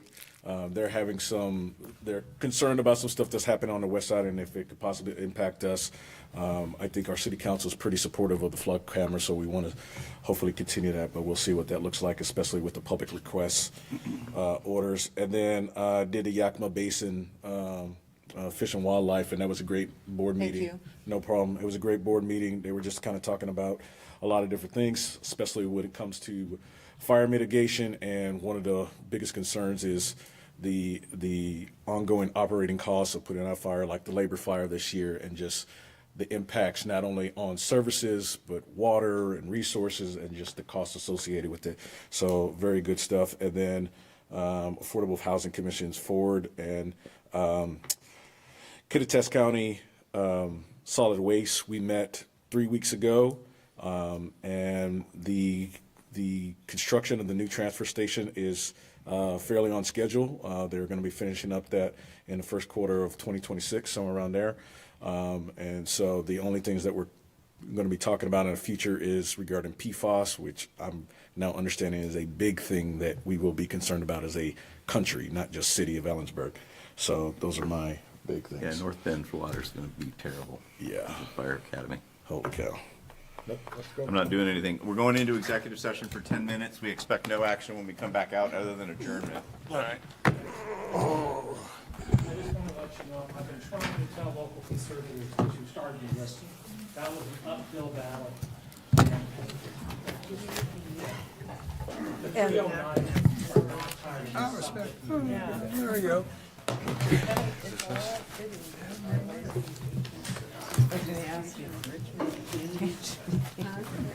Pretty good place to start.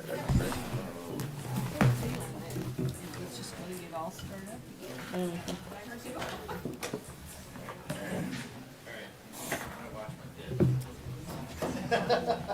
they turned off my heat.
guys stay home for Thanksgiving or? No.